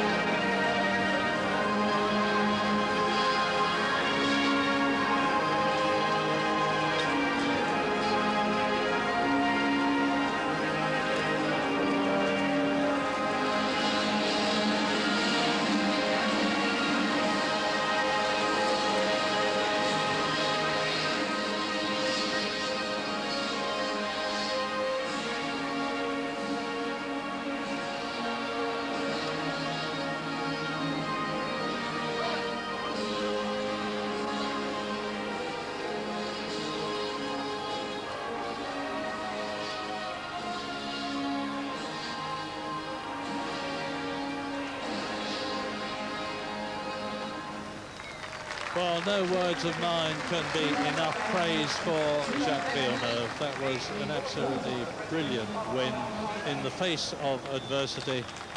And that was his 6th Grand Prix win, to equal the record of his late great father, Gilles Villeneuve, to extend his World Championship lead over David Coulthard by 10 points, and Gerhard Berger, who ties with David Coulthard by 10 points. Eddie Irvine, that's the highest he's ever finished in a Grand Prix, 2nd for Ferrari. What a talent. Yeah, for me, Eddie Irvine, the driver of the day, he quietly went about his business all day long, up in the top 3 for so long, and when the chips were down and he had to respond, he did respond. Ralf Schumacher there, his first points, his first podium, a great day for him. I would think he's not looking forward to seeing Fisichella. I'm not sure Fisichella will even speak to him. I have a feeling he has a different action in mind initially. Champagne time at Buenos Aires. A lot of people think it's a futile gesture, but it's a heck of a lot of fun and a gigantic release for the drivers. Now into the interview room. And We'll soon be hearing what they have to say. Villeneuve, the winner. Irvine, a superb second place, less than a second behind the Williams Renault, and 12 seconds ahead of Ralf Schumacher's Jordan. So, Villeneuve, Irvine, Schumacher. Look at the gap between Herbert 4th, Hakkinen 5th, and Berger in 6th position. Jean Lacey brings the second Benetton home just outside the points. A finish, the first for Mika this year, in 8th position in the Tyrrell. An excellent place for man that many people regard as a potential world champion. 9th position for Jarno Trulli in the Minardi, ahead of Jan Magnussen, and that is the first finish for a Stewart Ford. And Jackie Stewart said to us and to you just before this race began, if he finished in the first 10, he would be overjoyed. He's done it. Well done, Jackie. Well done, Alan Jenkins, who designed the Stewart. Well done, Ford Cosworth. Well done, Jan Magnussen. I still think Jackie will be disappointed. The Magnussen did drop out just before the end, although he is classified a finisher. He went far enough in the race to be classified in 10th place, but didn't actually see that funny piece of cloth with the black and white squares on. So the crowd not wearily wend their way home. I think they'll be as fired up as we have been, as Jacques Villeneuve has been, Eddie Irvine and Ralf Schumacher. And you see, there's the confirmation that Jacques Villeneuve is 10 points ahead of David Coulthard and Gerhard Berger, and 11 points ahead of Mika Hakkinen. Fantastic result for you, your 6th career win and your 2nd victory in a row. How did it go for you today? It was very, very difficult. First of all, Pennis was very quick at the beginning of the race, and I think he had less stops than us. So it was going to be tough, so I don't know what happened to him. But then on the first stop, I had problems with the gear shift. It was staying stuck and the upshift a lot of times. So I slowed down a little bit until I noticed that these two guys that were harder compound were doing a one stop, and it was really, really tough. We had to push hard. The car was very good. The team did a great job the whole weekend, but I think we chose the wrong tires, and with the more rubber on the track towards the middle and the end of the race, we were picking a lot of understeer, and we were blistering the tires, so it was very difficult to keep them behind, and they both really impressed me today. Did you plan to do 3 stops right from the start, or was that a last-minute decision? No, we had planned to do 3 stops. We weren't expecting anyone to do 1 stop, so we were a little bit surprised, and it almost caught us out. Were you confident that you were going to hold Eddie off there at the end? No, because I had huge blisters on the tires, and on low fuel with his tires, he was actually quicker than us. So, you know, when just before we did our last pit stop, I really pushed hard to make sure that we'd pit out in front of them, because I knew that on our last stint with the same amount of fuel, Eddie would be quicker. Jacques, well done. Eddie, your best podium finish yet. You must be absolutely delighted today. Yeah, well pleased. I had a feeling all weekend it was going to go well. The car handled a lot better here than it has done in previous races, although we struggled a bit in qualifying, a bit more than I thought we would. But in the race, once the fuel came off, the car was very, very good. And it went, obviously, reasonably well. Had a good start also. Yeah, you qualified 7th and came out of the first corner 4th. What happened on that first corner? Were you involved at all? I just made a great start, and I came around and I was around the outside of Hines, who just got ahead of me. So I just pulled in behind him, and next thing I came around and I seen the yellows with Michael off, so I don't actually know what happened there. This is your best result since Australia in '96, so do you think things are finally going to come right for you now and you're going to be up here on a regular basis? It's been a long wait for sure. I've always said I prefer this car to last year's car. It's still obviously lacking a bit in qualifying, but it's coming together. You know, I had problems in Australia and problems in Brazil with the brakes, which we sorted out. And we're definitely making headway. Eddie, well done. Ralph, only your 3rd Grand Prix and you finished 3rd. You must be delighted. Well, yeah, I mean, the whole weekend, especially the qualifying, went quite good. We're choosing the hard tire, which seemed to be the right decision. I mean, in the point that it was very hot today. Well, I was surprised a bit in the qualifying that we could drive so quick and compared to Williams and Ferrari. Then, well, today in the race, the tires last a little bit more than I expected them. I mean, I was a bit careful in the beginning. I even couldn't push them much because I was in the traffic. So our strategy worked very good, and I was very satisfied with the car today. What happened with your teammate? Because you seem to have a bit of an incident there. Well, yeah, in the corner before the back straight, he missed the line, and then he was too close to me, and I tried to overtake him, and I thought he made space. Then he closed the door. I tried to go over the grass, but I touched him. I don't know what happened to him. Did he continue or not? I don't know. But, I mean, well, it happened, but it's a shame. I mean, normally shouldn't happen, really, in the team. But, well, I just can... Later I will speak to him. How confident are you for the rest of the season for yourself and the Jordan team? Well, so far I think our car worked quite well on all the circuits, so I think we could be quite confident to keep in pace and to have some good results for the rest of the season. I mean, we will work hard on our car, and for sure there's something to work on. For sure I have to learn a lot of things, and hopefully by the mid of season we have a good package to stay there where we are, really. Giancarlo Fisichella waiting round the corner, I would think. More from the Argentinian Grand Prix in a couple of minutes.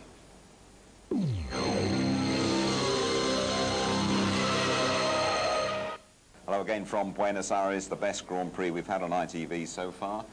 What are your views, Tony?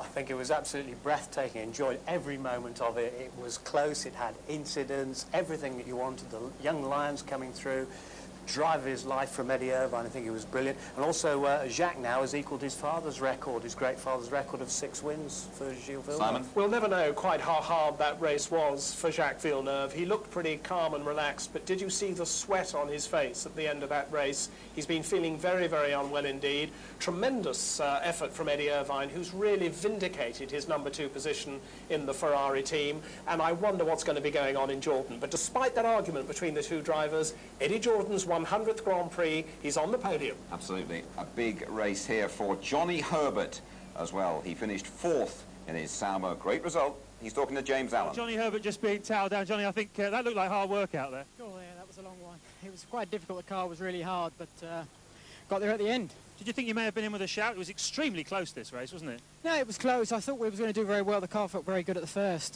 tyres. Then didn't quite have it, but it's better. Well, Jacques Villeneuve's been suffering from very bad stomachache. He's had a terrible diarrhea all weekend. Just how much does he feel right now? I feel like him, I think. Again, I think the body's so fit and stuff that it's going to make it a lot easier for him, so he's good. You guys must be made of iron. Thanks a lot, Johnny. Great character, terrific performance. Let's have a little look at the start, shall we? All that mayhem at the start. The elder Schumacher was taken out. Here we go.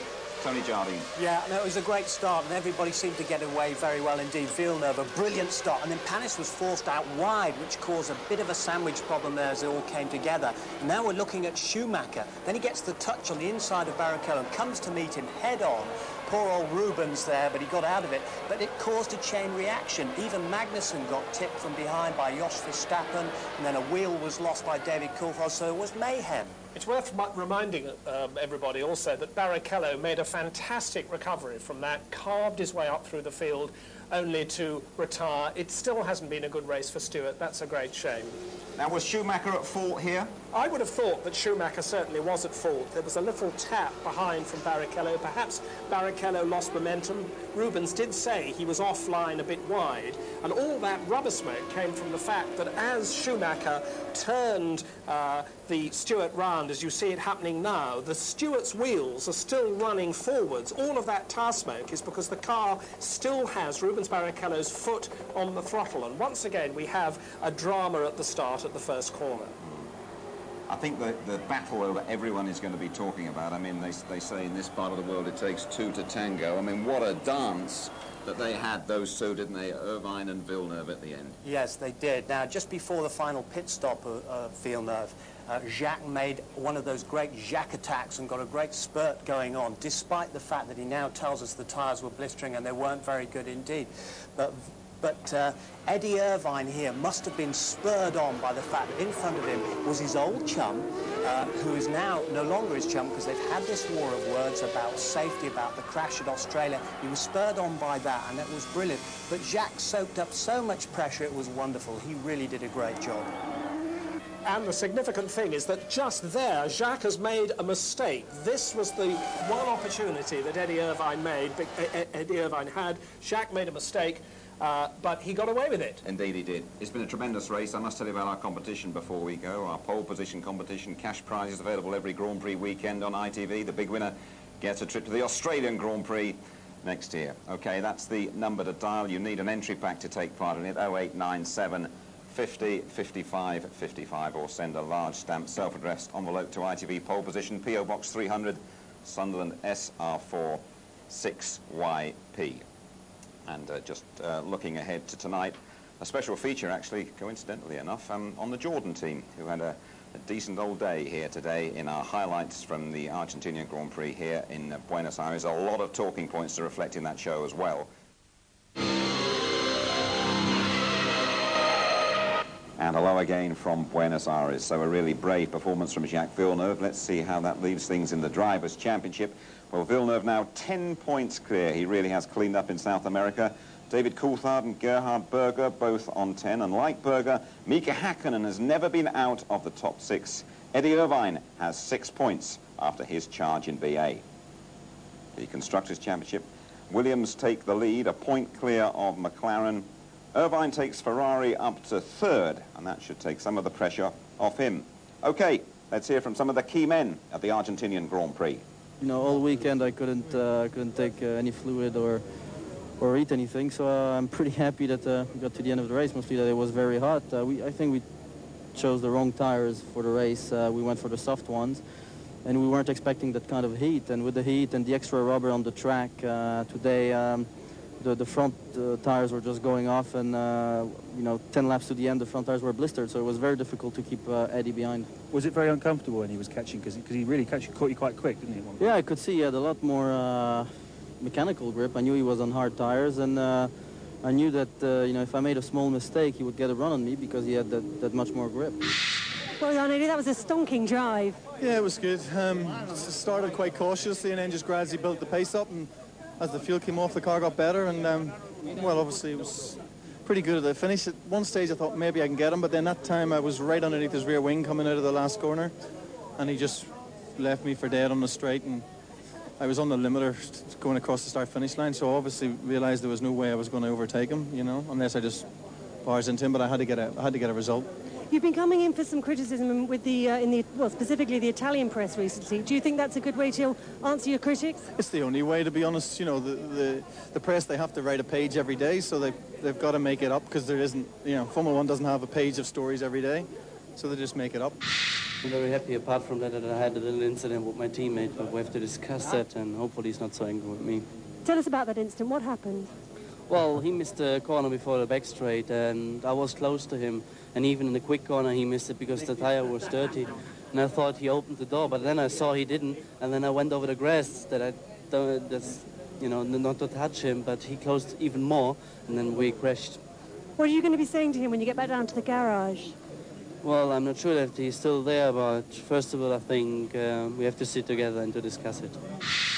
Aggression was something that I think Jordan desperately needs, on the track particularly. And I think with these two boys, we're going to see, as I said in our press conference at the very beginning, we're going to see some fireworks, and, you know, we're continuing to see so. So then another victory for Williams. We've heard that story before, Simon, but you've got 1 or 2 points you want to make about it. Well, I think they were very lucky to win today. They really won this race because of the courage and the stamina of Jacques Villeneuve, who was feeling extremely unwell. Williams did make the wrong choice of tyres. We've heard Jacques telling us his tyres, the soft ones, were blistering in the heat. Williams stopped 3 times. They were the only finishers to do so. And, of course, poor old Heinz-Harald Frentzen, his Williams failed very early on in the race. 0 points for him, I'm afraid. Now, Tony, what about the Jordans? I mean, drivers crashing into each other from the same team. That's some sin, isn't it? It is a sin. I think they're looking for a good spin doctor, to be honest. It could have been 3rd and 4th place for both of the drivers and the teammates. Here we go. Now, we heard Ralphie saying earlier on that his teammate Giancarlo had got out of shape, missed a couple of corners, he dived down the inside. There was no way through. Giancarlo was on his line, and being the charger that he is, Ralphie was trying to force his way through on the inside. Now, he'll be in for a roasting from his own German engineer, a guy called Franz Toast, remarkably enough. And after he's finished that, then when Eddie Jordan gets hold of him, and then Gary Anderson, the designer, who's desperately trying to get these two guys to work together. They don't talk to each other. Giancarlo's English is not very good, but I'm sure he'll find some good words for Ralphie later on. We've heard a bit of Ralph's English in the past, haven't we? But moving on and talking about the big battle at the front, that's what everyone everyone is going to remember this race. Well, absolutely. It was the finest race we've seen so far this year. There's Jacques Villeneuve under real pressure, his tyres going off, he's feeling very unwell. The Ferrari on the harder Goodyears running better and better as the fuel load gets lighter. And then on lap 69, Villeneuve made a small mistake, and that was all that Irvine needed to get very, very close. When they got to the straight, however, the Renault engine told, he was able to pull away, but it was a tremendous charge from the Irishman. Great theatre, wasn't it? Because they've been pals, they're not great pals now. No, they're not. I mean, Eddie's enjoyed support from Jean Todt in this. You know, he's been pushing hard against Villeneuve. They've not been speaking to each other. But as James pointed out earlier on, the Italian media have been giving Eddie a real kicking. Now, what are they going to write about this time? They probably have to go into reverse, so they're good at backtracking anyway. So let's see what happens in Gazzetta dello Sport domani, eh? OK, both. Thank you very much indeed for the moment. Anyway, let me just tell you about our competition, ITV's pole position competition. You basically have to pick your own fantasy Grand Prix team, and there are good prizes, cash prize on offer every weekend, and the big prize is a luxury trip for two to next year's Australian Grand Prix. You need an entry pack, though. 0897 50 55 55 is the vital number, or send a large stamped self-addressed envelope to ITV pole position, PO Box 300, Sunderland, SR4 6YP. So then, first points are 97 for the Silverstone-based Jordan team. Discussions continue between Messrs Schumacher and Fisichella, but team boss Eddie Jordan is one of F1's great characters. This special report from James Allen. March 1991, the first glimpse of the first ever Jordan Formula One car unveiled at Silverstone, as Irishman Eddie Jordan at last achieved his long-held ambition to take a team into Formula One. 6 years on, the Jordan crew looks sharp, nothing understated about a team which has come a long way since those early days when Eddie Jordan took the ultimate gamble to fulfill his racing dream. On reflection, it was probably the biggest gamble I've ever taken, and yeah, really, when you see the amount of teams that haven't made it, we've been very fortunate. Jordan has been one of the lucky ones, really. I think I set out with a 5-year plan that the initial 5 years, the main objective was survival, because the survival was the main aspect, but then stability was the next criteria, and after that was some success. Success has eluded Jordan so far in the ultimate form of a Grand Prix victory. At this year's launch, there were familiar noises about the first win being just round the corner. But this time, the talk was backed up with big investment. For a lot of years, we were able to go motor racing. That was really it. We started the season, we started it well, but we couldn't keep the momentum up as the season went by. We needed the tools and we needed the people to try to achieve that, and you know, we pushed. We needed a more secure sponsorship package for the future to invest in the future, and we started to do that now, and really, you know, we will reap the benefit of it. To reap those benefits, Jordan has gambled again on youth, raising a few eyebrows by taking on Ralf Schumacher. No doubting his pedigree, but it's a lineup short on experience with Italian Giancarlo Fisichella in the second seat. You know, really, time will tell, and I have to be careful because, you know, there's a debate still going on whether your current commentator, Martin Brundle, should be still in the Jordan car, and Martin and I are good friends. He understands the reasons we did the decision, and as a result of that, you know, my neck is on the block. And when your neck is on the block, you become more determined and more committed to do things. And I'm a resilient sort of person anyway. I think it'll turn out okay. I have to tell you, I am a total optimist as well, so that probably defeats the whole purpose. 1997 is a big year for Jordan. 100 races in, the honeymoon is over. The sponsors want results. Eddie Jordan took a good game, now he needs to win one. We've done everything else. We've been on pole position, we've had fastest laps, we finished second, we finished third, we've been on the podium. We've had some amazing good results, bearing in mind we've come from absolutely the very bottom. It's 5-6 years is a short term in Formula One standards, but don't think we're being dismissive of the results. Of course, I don't want to say we're desperate, but we are very, very keen to start winning now, because the second 5-year strategy is about success, nothing else, and it has to come quite soon, I hope. Well, here in Argentina, things certainly came together for the Jordan team. That third-place podium finish for Ralf Schumacher, such an appropriate way to celebrate 100 Grand Prix starts. I just wanted a podium. You know, looking at Ralph there, 21 years of age, such a young boy, in only his third Grand Prix, the future is very bright and very strong. And I have to say that as far as the team is concerned, we can only get better, because they're very young, very inexperienced. They have never been to this track before, and these first 3 races were going to be very daunting for them. So being reasonably optimistic, I think we can grow from this. It's something that I believe strongly in from the beginning, that the strategy of 2 young drivers would pay off eventually. Maybe not quite as quick as this, but I'll take the results as they come. Well done, EJ. A great weekend here for Jordans, despite that accident. In a couple of weeks' time, we move to Europe, to Imola, for the San Marino Grand Prix, qualifying 11:45, Saturday morning, April the 26th. Special tea time programme every Saturday on Grand Prix weekends at 5:20. Then the whole race live, starting at 12:25. Jacques Villeneuve won his 6th Grand Prix here today, same as his dad, Gilles. Neither would have had a tougher victory. Bye-bye.